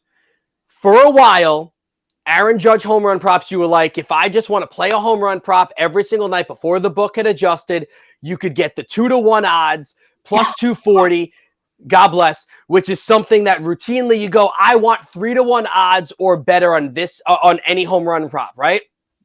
But there are players that trump that. So if I'm looking at an Aaron Judge home run prop when he hits 62 home runs, I could go total bases and get me minus 120, or I could take a home run prop at plus 220, which essentially is about the same, because if he's getting the total base prop, he's probably getting a home run. So I say that to say this. The book has not yet fully caught up on the triple-double for Nikola Jokic, which is something, again, he does routinely. Now, you're looking at him, 4 of the last 5 games, Jokic has gotten a triple-double. The one game he didn't, he fell 1 assist short and 2 rebounds short of getting the triple-double. So if I can get plus 159 on Caesars, plus 155 on DraftKings on a triple-double, I'm still going to chase the value of his triple-double. Again, for normal players, getting a triple-double, you're like, Keith, it's stupid. Why am I doing that? Jokic is not a normal player. So over plus 150 on these, I'm in. I like that. I like that with you. When do you think the betting markets catch up? Right around after All-Star break. I think you're going to start seeing this be like plus 105, like essentially around even money. Okay. And also it's going to depend on if you continue to do this. So the other reason I like it for tonight, by the way, is that the Pelicans-Nuggets game should be competitive. And what that means is you work the ball through Jokic. Jokic isn't your prototypical center where he's catching it on the block and he's going up with it. No, he catches it high post. He'll turn, he'll face, he looks to pass. He'll kind of get the offense flowing through him. And if the game stays close, the ball has to continue to get to him. So that's why I like it. I like that. That's good. Yeah, I like that with Jokic. We're gonna get Jessica on here in a couple minutes, but we got a couple of hockey plays tonight. Let's go. Can we roll the betting the boards intro here for Mr. Moose? Don't get caught letting one in through the 5-hole. It's betting the boards with Moose and Keith. That's exactly right. I love the horn. I love the organ. The organ's great. Got 2 plays tonight. There's only 3 plays on 3 games tonight in the National Hockey League.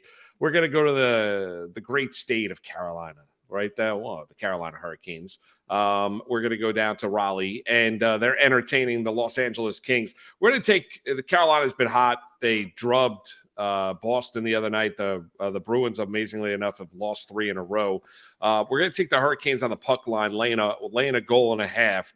With the Los Angeles Kings in town, they've won 5 in a row. Aho's an absolute stud. You look at Carolina, they've been fantastic as of late. I like them. It's plus 126 right now. So give me Carolina. We're also going to include Carolina in a 3-team parlay. There's only 3 games on the slate tonight. We're going to get heavy with the action. We're going to bet all 3 games, and we're going to take all 3 favorites right now and look to see where your odds are. I'm still looking at the FanDuel site right now. We're going to take Carolina at home, minus 205 on the money line. Washington on the road in Columbus, taking on the Blue Jackets, minus 210. And Ottawa on the road in Montreal, taking on the Canadiens. They're also minus 200. You put all 3 of those together, you're getting plus 229 for your money. I think all 3 of them win. I think there's a distinct advantage when you look at Washington. I love Carolina tonight against Los Angeles, and we know how bad Montreal has been this season. So give me Ottawa, Washington, Carolina, all on the money line in a 3-leg parlay in the NHL. We're betting all 3 games, plus 229 for your money. I think I'm seeing some better numbers on those on DraftKings right now. Okay. So I'm going to try to pull up your parlay. By the way, I absolutely love that parlay, and I think it's fun to do the heavy favorites there. All right, so let me see. We're going Hurricanes money line, right? Yeah. We're going Capitals money line, and we got the Senators money line, right? Right. What's your odds come up to? Plus 229. Yeah, DraftKings, we can get you to plus 240. There you go. So go to hop on DraftKings and bet it there. Plus 240. Yeah. Get even better. Yeah. Yep. So I like those 3, but I like Carolina. They're playing really well for Brind'Amour right now, and they're a really good team. We know that. Made some adjustments during the course of the offseason. Had to deal with some salary cap issues, but give me Carolina on the puck line, plus 126 at home tonight against the Los Angeles Kings. We mentioned it earlier in the show. Just quickly, big NHL trade. Bo Horvat, the captain of the Vancouver Canucks, he was amazingly enough in Disneyland yesterday with his family, taking in the happiest place on earth as he got news that he was being traded to the New York Islanders. The Islanders trade Anthony Beauvillier, Aturatu, a Finnish prospect, the center that was a second-round pick, I believe, in 2022. I believe it was a second-round draft choice by the New York Islanders and a protected first-round draft choice. Bo Horvat now is a New York Islander. He's having a career year. It's a contract year due to be a free agent this offseason. Saw the reports, Keith, that the Isles are looking to sign him to a long-term deal. Reports he said he would be open to the idea of having conversations. We're not having those conversations with the Vancouver Canucks, but he's got 31 goals and 23 assists so far this season for the Vancouver Canucks. The Islanders need a little bit of something to get this team going for Lou Lamoriello and company. And in steps Bo Horvat, the former captain of the Vancouver Canucks. He's now a New York Islander. Yeah, and a lot has been expected of Horvat over his career. I would kind of say he hasn't fully lived up to what the expectations were. And I think that sometimes it's just that organization wasn't the right fit for him. He's had some good numbers. 31 goals last year, already with the 31 goals this year. Just trying to skim through really fast some of the numbers too. The career year, the 18-19 year, when he ended up with 61 total points. I think it's a really good fit. And sometimes it's just change of scenery works for players. I think Horvat can slide right in and really help this Islanders team. Needed something. They absolutely need something. Give me some sort of spark. Well, right. We've seen it with hockey teams all the time. Like you make the one trade and suddenly, boom, it just sparks everything because maybe a line changes here or there, like whatever it is. I like it. Well, they've won 2 in a row, but before that, they were, I think, 1-10 in their previous 11 games, if I'm getting that right, because I think they're 3-10 in their last 13. So the Isles needed a little bit of a kick in the rear end to get going here. And they expected big things this year. Lambert hasn't exactly worked out as head coach. Lamoriello decided to move on from Barry Trotz, who's still under contract to the Isles. That coaching change hasn't really exactly inspired this team. He gave him a vote of confidence, and now the Isles go in with the kind of win now move to get themselves into the postseason. They hope, they believe. Yeah, and they're only 2 points out of the Penguins for the second wild card spot. I mean, the Sabres are 1 point ahead of them. Isles are 54. Just taking a look at the losses. Pittsburgh's got 16. Isles got 22. So that hurts a little bit. But yeah, you're 2 points out. Still very alive. And actually 3 points out of the Capitals. So no doubt. And Jessica makes a good point in our chat session. Yeah, it is conceivable if they can't come to a long-term contract that if the Isles kind of continue to fade, that they could move them by the NHL trade deadline as well. So there is that possibility too. Time for a little betting on Brand. Let's welcome aboard right now, Jessica Brand, and get her take on the betting landscape on this Tuesday. Good morning, Jessica. How are you? Good morning, Moose. Good morning, Keith. How are you both doing today? We're doing What's going on? Doing awesome. I had a tweet go big viral yesterday, which is really fun. So, Well, that's good. yeah. What was Working that with tweet? the guys from John Boy who are interested in a game I proposed to them. So that's interesting. Oh, good. Wait, I saw that. Wait, go further with this, please. Explain this. Go ahead. Go. So John Boy does a game where you have like a grid of two teams and you have to pick the players that picked with both teams. And I proposed something called Trade Tracker, where if you recognize a player from his trades, essentially. And basically it's gotten like 200,000 views. It's got like 400 likes, all this good stuff. I'd like to see that. So That's great. I'm looking at it right now. So And how this does is it work? Explain. Yeah. So you have a grid here. Guess Where am what I finding this? Where am I finding this? On Jessica's Twitter. yeah, Okay, got it. Okay. Yeah. Yeah. So explain the game right now. Trade Tracker. right. Guess the player from his transaction alone. 10 transactions. 1 needed equals 10 points. 2 needed equals 9. Right. So let's take this player. I'm going to give you one right here. I need to get his first transaction for you, but this will make sense once you actually play it. So the first transaction for this player is, and if you can guess it, you get a good number of points because he's had a lot of them. June 26, 1993, signed by the Cleveland Indians as an amateur free agent. Wait, say that again, Jessica. All right. June 23. June 26th, 1993, signed by the Cleveland Indians as an amateur free agent. Albert Bell. Nope. Kenny Lofton. No, Kenny Lofton too old at that point. Tomei. Nope, good guess. But this is why you get to the next one. Okay, so Okay. June 27th, 2002, this should help. Traded by the Cleveland Indians with Tim Drew, who is JD and Steven's brother, by the way, to the Montreal Expos for Cliff Lee, Brandon Phillips, Grady Sizemore, and Lee Stevens. Oh, it's a pitcher. That's a good one. I'm not sure. It's a pitcher though. Yeah, you can get the hint that it's a picture, but yeah, you get the idea on this though. So the more transactions you need, the fewer points you get. Bartolo. Ernie mentioned Bartolo. Yeah. Ernie's right.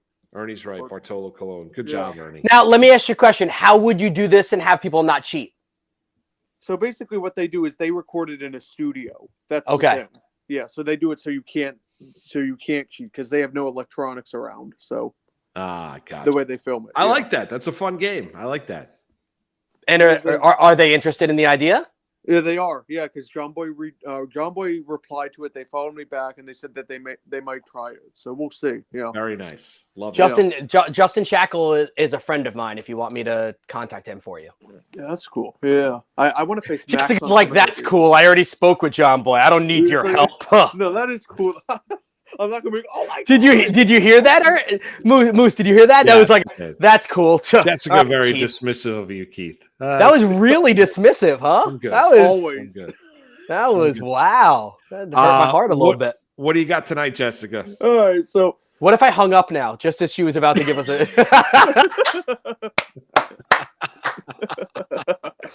That's dismissive. You're dismissed.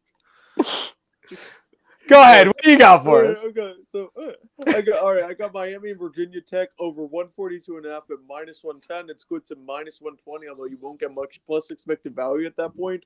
So that's what I'm looking at in particular there. So you have some. You said what was the number? It was 142.5 and -110. Okay. And then, so Virginia Tech's actually hit the over 4 of their last 5, and Miami's actually hit the over in 5 of their last 5 against a team with winning record. Okay. All right. Yeah. Can I entice you then? So I could do a Vatek and then over in that game. Yeah, you could. Like, here's the Because thing. Reed too. likes Vatek to win the game. That's what I was about to say. Can we entice you on putting that together? Yeah. Yes. Yeah, potentially. So it depends what we get for it. Because I always say the price depends on the parlay. But here's the thing, and this is true with all sports.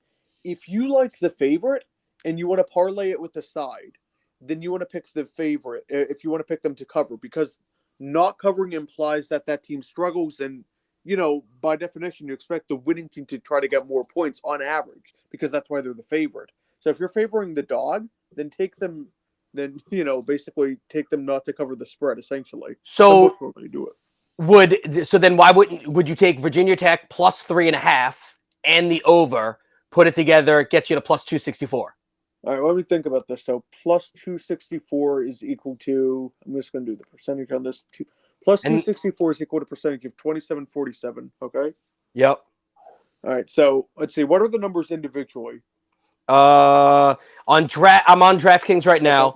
Minus 110 for plus 3.5 and minus 110 for the for the over.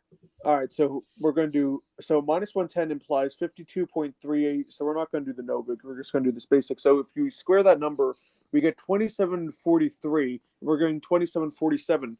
That's actually really good because we're not even doing the Novig, and they probably favor them a little bit more than that. So that's pretty close to even value in my opinion. So yeah, I'm cool for that. Yeah. Okay. This is plus 239. That's plus Yeah. So No. I wanted to make sure I was shopping the right book. So DraftKings does look like the best. If you were going to parlay that together, plus 264 seems to be the best number you can get. The over and the favorite, the under and the dog. That's just a good rule for football. That's a good rule for basketball. I mean, hockey, it works there. It's a little bit tougher because it's lower scoring, but you get the idea though. These are really just great, really simple rules. If you want to do a little simple parlay, a little 2-leg chicken tender parlay, do that. All right, very nice. Anything else you like tonight, Jessica? So there's a few others that I do like. I'm not sure if they're still going to be there, but I was interested in Davidson VCU on the money line. I had WinBet at plus 150 on that, which is really nice. I'm not sure if that's still there. I'm going to check if it's still there.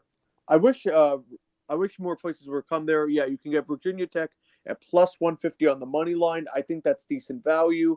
I think that's really basically good until like plus 135. Okay. Which it's a little bit higher risk, but still. All right. So tonight your top two plays are what? Just recap it. You like the over in Tech Miami, and then you like Davidson tonight. I like Virginia Tech on the money line. Tech on the money line. Okay. Yeah. All right. Beautiful. All right. Boom. Boom. I feel like we got winners. Jessica, you're great. Awesome about the new game. Good luck with John Boy. And Keith, you had every right to be dismissed. Yeah, I'm not reaching out to anybody over there. All right, thanks, Keith. Thanks, Booth. Wish you all the best. You got it. Later, Jessica. Very. We can reach out to Justin Sheckle. I'm okay. Thank you.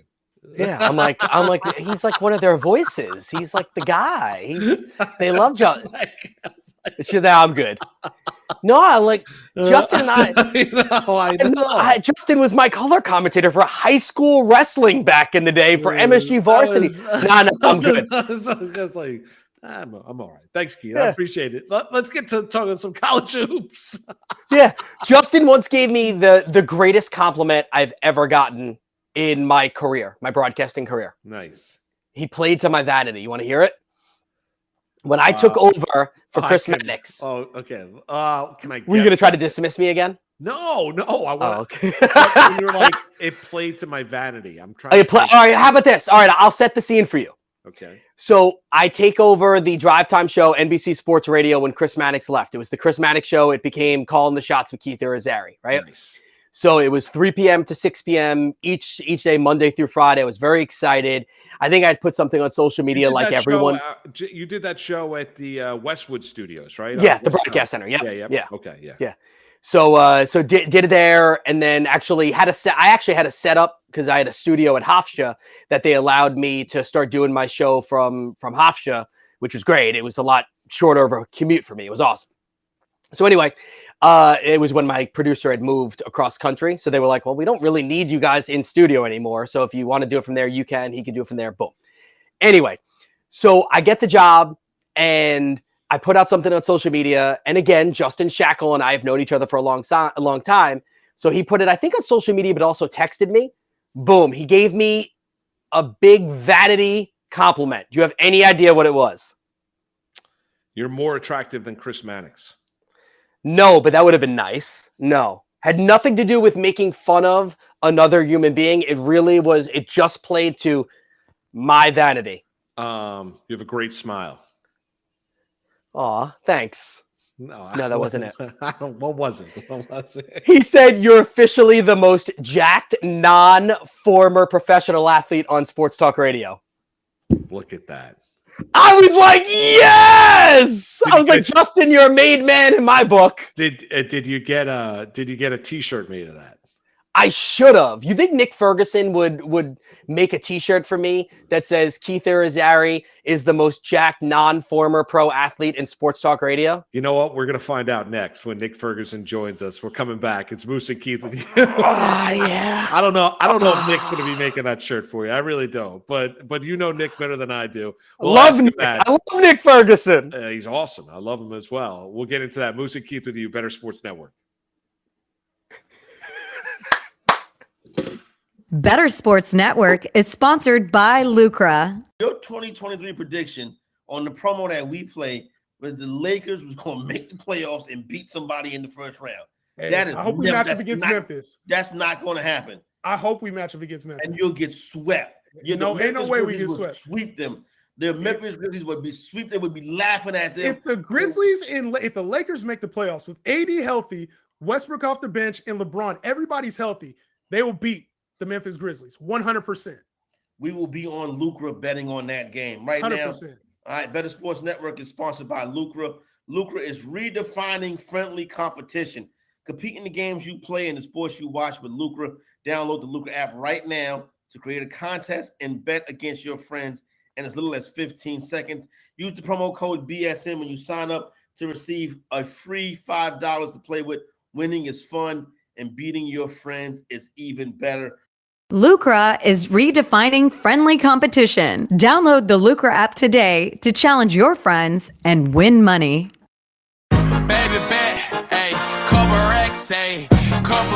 Moose and Keith on Better Sports Network. It is. Let's welcome aboard right now. Nick Ferguson joins us now. Champion. Nick, do you think that's true? Do you think Keith is the most jacked non-athlete to be in talk radio? I don't think so. As soon as you said that, it just seemed as though Keith started to inflate his chest just a little bit. I'm just saying, give it I'm just saying, give it some thought. No. Like, and it wasn't I didn't say it, by the way. It was someone else in our field, Justin Shackle. I love him. He's my favorite person in the world now because of it. Yeah. I did not say it. But when you really think about it, like, you're in amazing shape. Absolutely, like, you are shredded. But you played 10 years in the league. You're supposed to be. I'm just a weekend warrior. I'm just a dude. Well, first of all, we have to consider our sample size. Who are we comparing you to? Yeah, no, I get it. Yeah, no, I get it. No, that's what we're thinking about, our sample size. But no, I could not wear a shirt or make up a shirt that says that and just kind of wear it around. I would give too much power to Keith, and I don't want to give Keith that much power. If I get no, how about this? I'll get those shirts made, and I'll get them for both of you guys, right? And then we'll have you back on the show, and you both rock the shirt. Listen, I can't wear that shirt. I can't wear that shirt. Yeah. See, Keith, I know what you're trying to do. Now, you do know that the Jedi mind trick only works on the weak-minded. Yes, that's true. So it's not going to work. Good try. By the way, it's not going to work. I could not recommend it. Well, speaking of which, I could not recommend. You guys ever listen to David Goggins? No. He's a former Marine. He's got books out, audio books. I know who he is. Oh, now that you said it, I know who he is. No, I haven't heard it. Like 300 pounds at one point in his life, lost all this weight, became a Marine, became like a Navy SEAL, I should say. Like, just an amazing, just journey. Like, you, because Nick was talking about Jedi mind tricks. It's all about strength of mind and, mind over body and everything like that. And just amazing, Keith. But Nick, this is what we deal with on a day in, day out basis here, because Keith, number one, wears shirts that are just way too tight. Number one, this medium, This medium's right. I often joke around that he's wearing a youth small, right? So he wears those shirts. He's constant. Yeah, I constantly get that stretch. I constantly get that. He's doing the tricep presses. Look, it's a good shirt, right? It's a good shirt. Look at my shirt, right? I mean, this is what we get here on Moose and Keith on a day in, day out basis. This is what I'm dealing with every day. But I'm also Moose also said like he's right now he wants to get himself into better shape. So I do. And Dave Sharapan, I'm giving them challenges each week, workout challenges each week. Okay. And This Moose week we gotta do has been planking for successful. 7 minutes. 7 minutes of planking total for a whole week. And what they didn't even realize was everything I'm doing, and Nick, you're going to love this, by the way. Every exercise I've given them now 4 times has had something to do with core, and they didn't even realize it. Okay. I see that. I mean, hey, friends helping friends. Right. Yeah. Nick, let's a lot to get into it with you. Let's start with the NFL. What is going on? Good. With the Thank head God we're coaching starting search? there because I know where What he is wants going? to go. We'll get into the NBA and LeBron. What is going on with the head coaching search in Denver for the Broncos? Like who is going to be their head coach? D'Amico Ryans looks like he said thanks but no thanks to Denver. He's having a second interview with Houston. Who's going to be the next head coach of the Broncos in your estimation? Well, I'll tell you when it happened because we really don't know at this point. It's been that much of. Who do you want to be the next head coach? Who would I want at this stage? Now we have to dig into the realm of other coaches who were not on the list. And for me, it's Brian Callahan. I mean, he's familiar with this organization. He's familiar with this fan base. You just think about, him working with Joe Burrow and the fact that you can carry that over and work with Russell Wilson and his offense. And that's been the biggest issue this past season, trying to retool and revamp that offensive line, but also get Russell back to playing his brand of football. And I know it was this kind of concept out there that Russell is broken. He's not broken, right? Let's just kind of get that set. But here he's a guy that's used to making plays outside of the pocket and have a system that's catered to him. And I know it sounds crazy, like, well, why should you have to cater your system to a player? Why can't he adapt? You look at so many quarterbacks, that has had to happen. Even when the great Peyton Manning came here and he was being coached by Gary Kubiak had to realize, the system that I want to run, Peyton wasn't used to it. He spent like 10, 12 years in Tom Moore's system. So you have to give him more of what he needs. And that's exactly what Russell needs. So at this point, I know some of the fans will like some kind of flashy name, but right now it's about getting a coach on the books. So now you can move ahead with your offseason. Nick, what if I preface this by saying I understand there are only 32 people in the world that get to be the head coach of an NFL team? With that being said, how desirable is the Broncos job? It is very desirable. I know the idea is that so many coaches are turning this down, so it must be something toxic about this team. No, it's not. Even with the season being what it's been so far, I mean, this team continue to go out there and compete. When we look at the Kansas City Chiefs game, and I'll look at those two games, the Broncos played Kansas City really tough. They should have won both of the games. The game that they played in Arrowhead, I guess the second to last game, for me, that game was taken away from the Broncos because of bad officiating. I know the people in Cincinnati feel the same thing about them. I'm sure we'll get into that later. But this is a good team. This has a quality defensive unit. You have Ejiro Evero, who was still on staff as a defensive coordinator. You have weapons. Tim Patrick should be back. Javonte Williams is going to take him a little longer. But you do have weapons, and you still have a guy by the name of Russell Wilson, who I still believe is a Hall of Famer despite what happened this season. So you have a proud fan base. And also, here's the big thing, and you guys will definitely love this. You have owners with deep pockets, which means that they are willing to give you all the resources that you need to make this team competitive again. I mean, when you look at this team, how could you not look and say, well, this is a place that I want to be? Do you think Wilson next year, if the right coach is hired, Nick, has a huge bounce back season for the Broncos? Absolutely. And the examples we can look at, we look at what Doug Peterson was able to do with Trevor Lawrence. People kind of left him for dead after, Urban Meyer just kind of screwed up that Jacksonville team. And then just look at Nick Sirianni. I mean, look what he did with Jalen Hurts. And that's not to say that Jalen Hurts didn't have talent, as some people tried to say before. Remember this, guys? Hey, Carson Wentz is better than Jalen Hurts. I wonder who's choking on their words now. But this is what offensive. Everyone who said that. They're all choking on their words right now, right? The idea is that when you bring in the right guy with the right system and you're getting on the same page. I mean, Philadelphia is the prime example. We know this is a copycat league, but look at what they did. They brought in Sirianni and said, well, hey, can you implement a system that fits our quarterback? They went and traded for A.J. Brown. They went and add guys late in the season to help shore up their defense. So this is something that they did, being on the same page, and every team should do this, including the Broncos. You alluded to it, so let's dive into it. The end of the Chiefs and the Bengals game was interesting, dare we say. Moose had an epic open to the show. All right, awful is the word that he used a lot yesterday. As the former player, as a broadcaster, as a fan, like, how do you view the end of that game?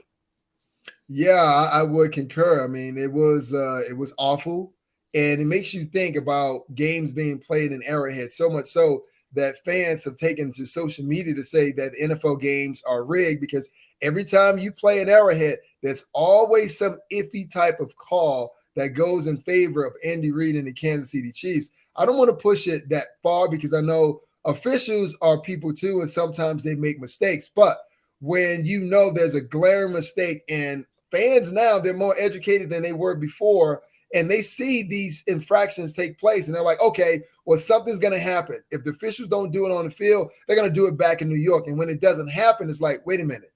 Are we just going to act as though that didn't happen?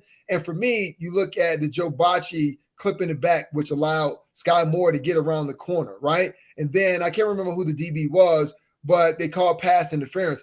Was it pass interference? I mean, we can go back and forth on it, but the idea is that you can rush your hand on the jersey or the backside of the wide receiver as long as you don't torque or turn his body. So I didn't think it was enough to call pass interference, but the refs did. But this is what we're facing. This is what we're seeing as fans start to question the validity of the officiating we're seeing in a lot of these games. Nick, I had a massive issue with the call on Osai. First off, felt bad for the young man. He's 22, and I don't think it's going to define him, right? He's a really talented player coming out of Texas, second year in the league. But I get by the letter of the law, and Keith and I had a good conversation about it yesterday. It's an unnecessary roughness call. However, when you're an official on that field, game, time, situation, once you throw that flag, you're ending the game. The game is over. Like, did that call or did that play by Osai deserve to cost the Bengals a shot at getting that game to overtime? Because that game's going to overtime. I mean, they don't have any, there would be 8 seconds left. They don't have any timeouts. It would be a 60-yard field goal by Butker. He's not making the kick in those conditions from 60 out. Well, in this case, that's on Osai. I can't blame the officials for that. They're just doing their job. And I mean, Patrick Mahomes did a great job of actually selling it, right? But when you get a guy on that white strip and you force and you shove him out of bounds, and you're in Kansas City, and oh, by the way, his name is Patrick Mahomes, oh, yes, you're getting that call. Now, Osai, he's going to have to live with that. And it's going to be very difficult for him to live down that particular moment, especially if Cincinnati never gets back to the Super Bowl and win with him on that roster, because you're thinking, okay, if I don't make that play, like you said, Butler, that's a 60-yard kick, and he's been inconsistent all year long, but you have to understand situational football. You cannot make a mistake in that moment. And I, too, as a member of the New York Jets, I made the same mistake Osai made, but it didn't cost us a trip to the Super Bowl. When I was playing for the Jets, it was Michael Vick, playing Patrick Mahomes, running down the sideline. And I didn't realize where I was on the white strip, and I shoved him, and he ended up in the net. And one of these things that happens for defensive players, man, you give chase and you're running after a guy. It's like, man, I did all this running. I got to hit somebody, right? That's the idea. I got to hit somebody, right? And I got a 15-yard penalty on that particular play, but it didn't cost us a trip to the Super Bowl. Yeah, I knew that story. I was actually going to lead you into that one. So with that, and I've heard you tell that story, how do you, as a player, how do you bounce back from that? Yours didn't cost you a Super Bowl trip. Osai's did. But what would be your advice to Osai? Man, just try to come back next year better. And the reason I can say that, because the 05-06 season, as a member of Denver Broncos, we were playing the 6th seed Pittsburgh Steelers. And they beat us, and they went on to play the Seattle Seahawks in Detroit. And, there were a lot of plays that, we could have had in that particular game.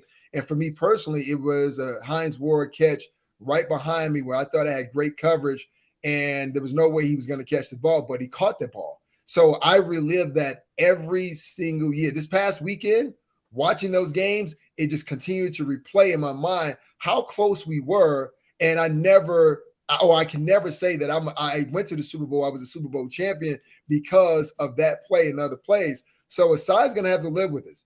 And if he never gets back to a Super Bowl with the Bengals or anyone else, it's going to haunt him because he's going to see that play and realize if I don't take the last two steps, then maybe we go to the game is forced into overtime. And I would have to say it would have benefited the Cincinnati Bengals in that moment. But it's going to be hard for him emotionally because I still haven't gotten over it. Nick, want to ask you about the matchup. What do you think is important as we look at the Eagles as a 2.5-point favorite over the Chiefs, in about 12 days from now in Super Bowl 57? What are you looking at from a former player's perspective as going to be the keys to that matchup between the Chiefs and the Eagles? Run game. Really simple. You go back and look at how Philly ran the ball on the Giants. Then they came and ran the ball on the 49ers, and I didn't think that they were going to be able to do that. And when they run the ball, man, they have Miles Sanders. They have Jalen Hurts. They have so many guys that they can employ out in their run game, and it's going to be very difficult to slow down. And when you look at Kansas City, they have running backs, but they are not getting over 100 or 140 yards on the ground rushing.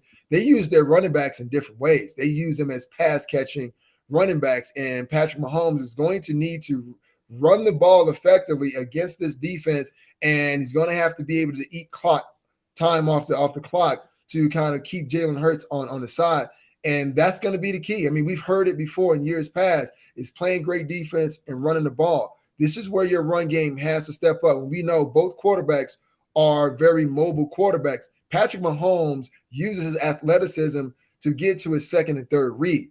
But when you look at Jalen Hurts, he's a different guy. To me, he is like a running back playing quarterback. No disrespect to him because he still can throw the ball down the field. But his ability to get outside the pocket and really stretch that perimeter defense now opens up things down the field. You once worked for the Niners. John Lynch is your boy. Brock Purdy's now injured. Trey Lance coming off injury. Jimmy Garoppolo going into free agency more than likely. What do you think they should do with the QB spot next year? Well, for me, Jimmy has been efficient for them. Say what you want. And I know early on in the process before Purdy came in, it was, okay, well, Jimmy was practicing off to a side field because Trey Lance was their guy. And then you don't become the guy until you become the guy. And that's what Jimmy did. So with Purdy expected to be out for, I believe, 6 months, the idea would be try to sign Jimmy back for maybe a 2-year deal with the club option in that second year. Because right now, when you look at Trey Lance, he hasn't really morphed into what I think Kyle Shanahan thought he would actually become. And Trey Lance is still on the contract, so keeping Jimmy there while Purdy comes back, because I feel as though Purdy has done enough to be named the starting quarterback for the 49ers. And all you had to do is look at the game against Philly to see how important he was to that offense. He went out. Kyle couldn't really do anything that much. And I know there's been a lot of talk about bringing Brady back to San Francisco. It would be great. But still, how do you figure out that knowing as though you have so many guys on your roster who are unrestricted free agents? Do you think Jimmy, let Jimmy G leave? That's fine. Let him leave. Trade Trey Lance. Bring Tom Brady and have Purdy as your backup. Boom. You can give that over to your buddy John. Well, that sounds easier said than done. Then because how do you sign? I think they may have maybe 20 guys who they want to bring back. Mike McGlinchey is one of those guys at that right tackle position. How do you do that and get Tom unless you get Tom to take less money? He'll take less money. He's got that Fox deal waiting for him. He doesn't need the money. He's good. Okay. Hey, okay. Well, I'll put you on the phone with John and you can give him that message. I got you. Nick, do you think what do you make of Rodgers? Where do you think Aaron Rodgers is playing football next year? That, you know what? That's kind of $1 million question. We ask ourselves that every single year. And it's always this drama. It's almost like the Bachelorette type of drama that we're dealing with Aaron when it comes to Aaron Rodgers. But you have to think with Nathaniel Hackett going to the Jets and Robert Saleh not being really sold on Zach Wilson, there's a strong possibility. Now, here in Denver, we thought the same thing, that hiring of Hackett as a head coach would allow us to acquire the services of Aaron Rodgers, but that didn't happen. So it could be a pipe dream, or it could be something that could actually happen. But it's kind of a wait and see when you're dealing with a guy like Aaron Rodgers. Yeah, I mean, listen, I think Rodgers, I don't think he's going to be in Green Bay next year. I think the options are either the Jets or Miami. I mean, I think that's where ultimately, and the question, if you're the Miami Dolphins, say, do you go all in and continue with Tua, realizing that he's not, for a myriad of different reasons, he physically, Nick, does not hold up?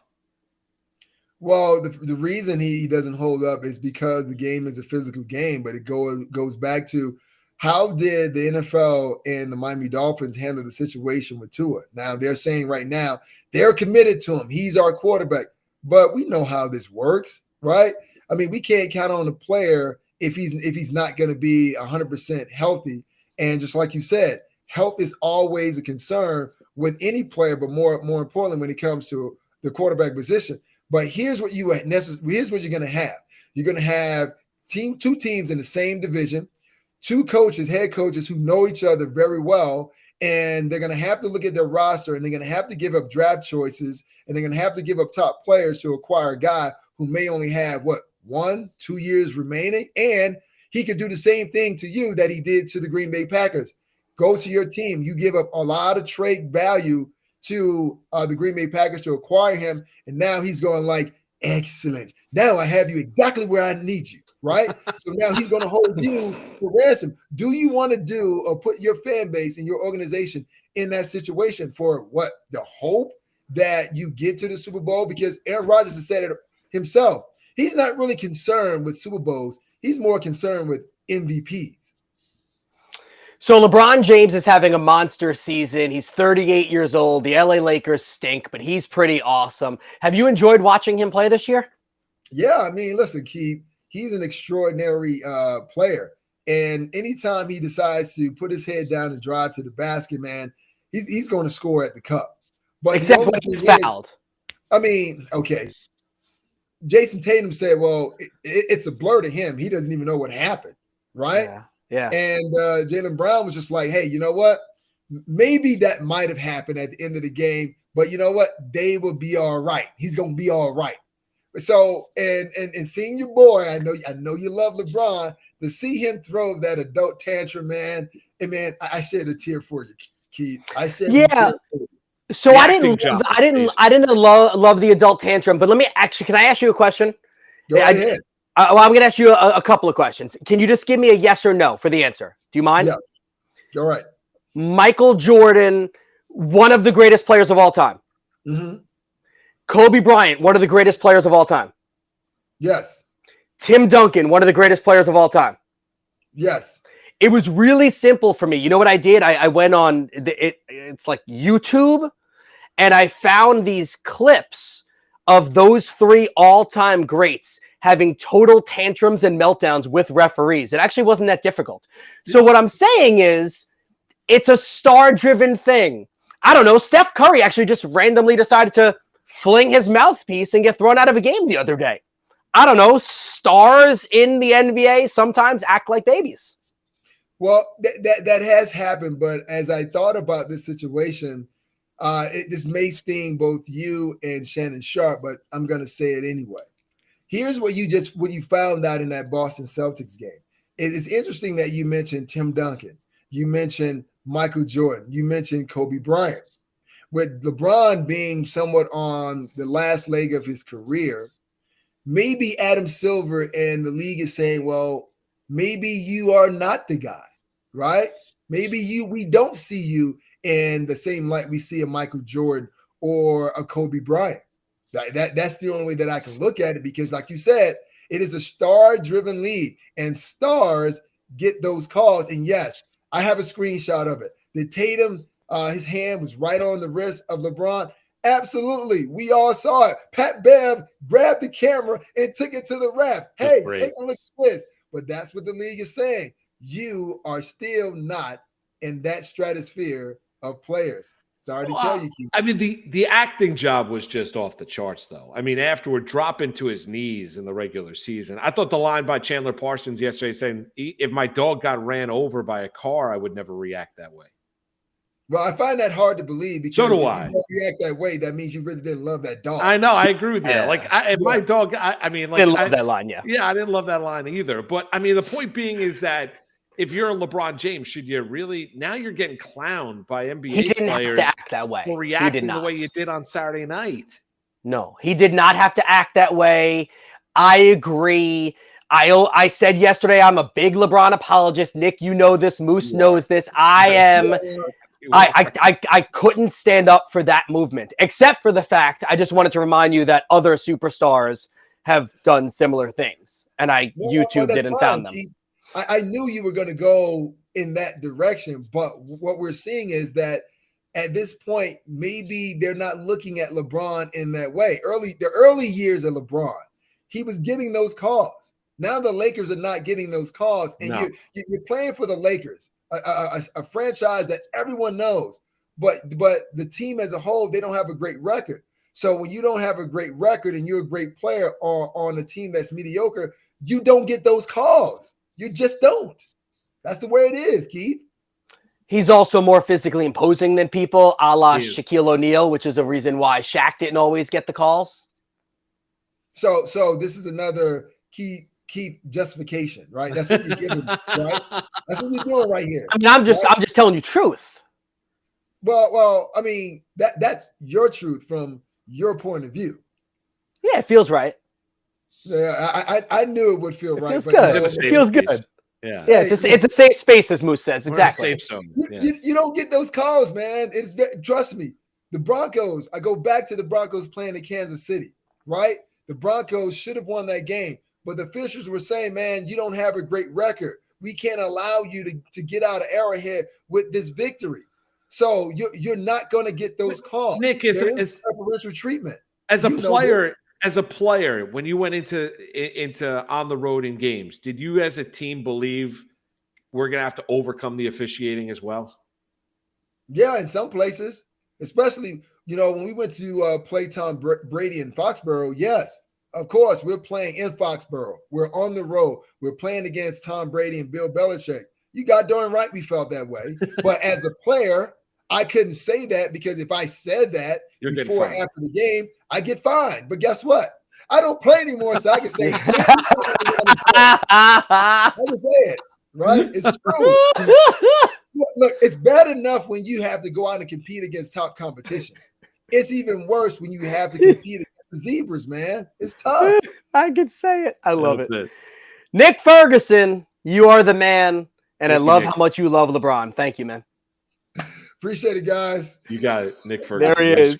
Check him out. He's out in Denver, chatting a lot about the Broncos and talking a little LeBron James. That was great. You and him going back on LeBron. We've had those conversations for years, man. And to be fair, he's off the air. You're both right. Like it was over the top. He didn't need to act like that by any stretch of the imagination. But all it took was a simple search for you to find Michael Jordan do the same thing, Kobe Bryant do the same thing. Tim I Duncan understand. Not to that level though. I get it. Listen, it's a star-driven league. There were a few Michael Jordan ones that you'd be dropping to his knees, having to be consoled by teammates like that.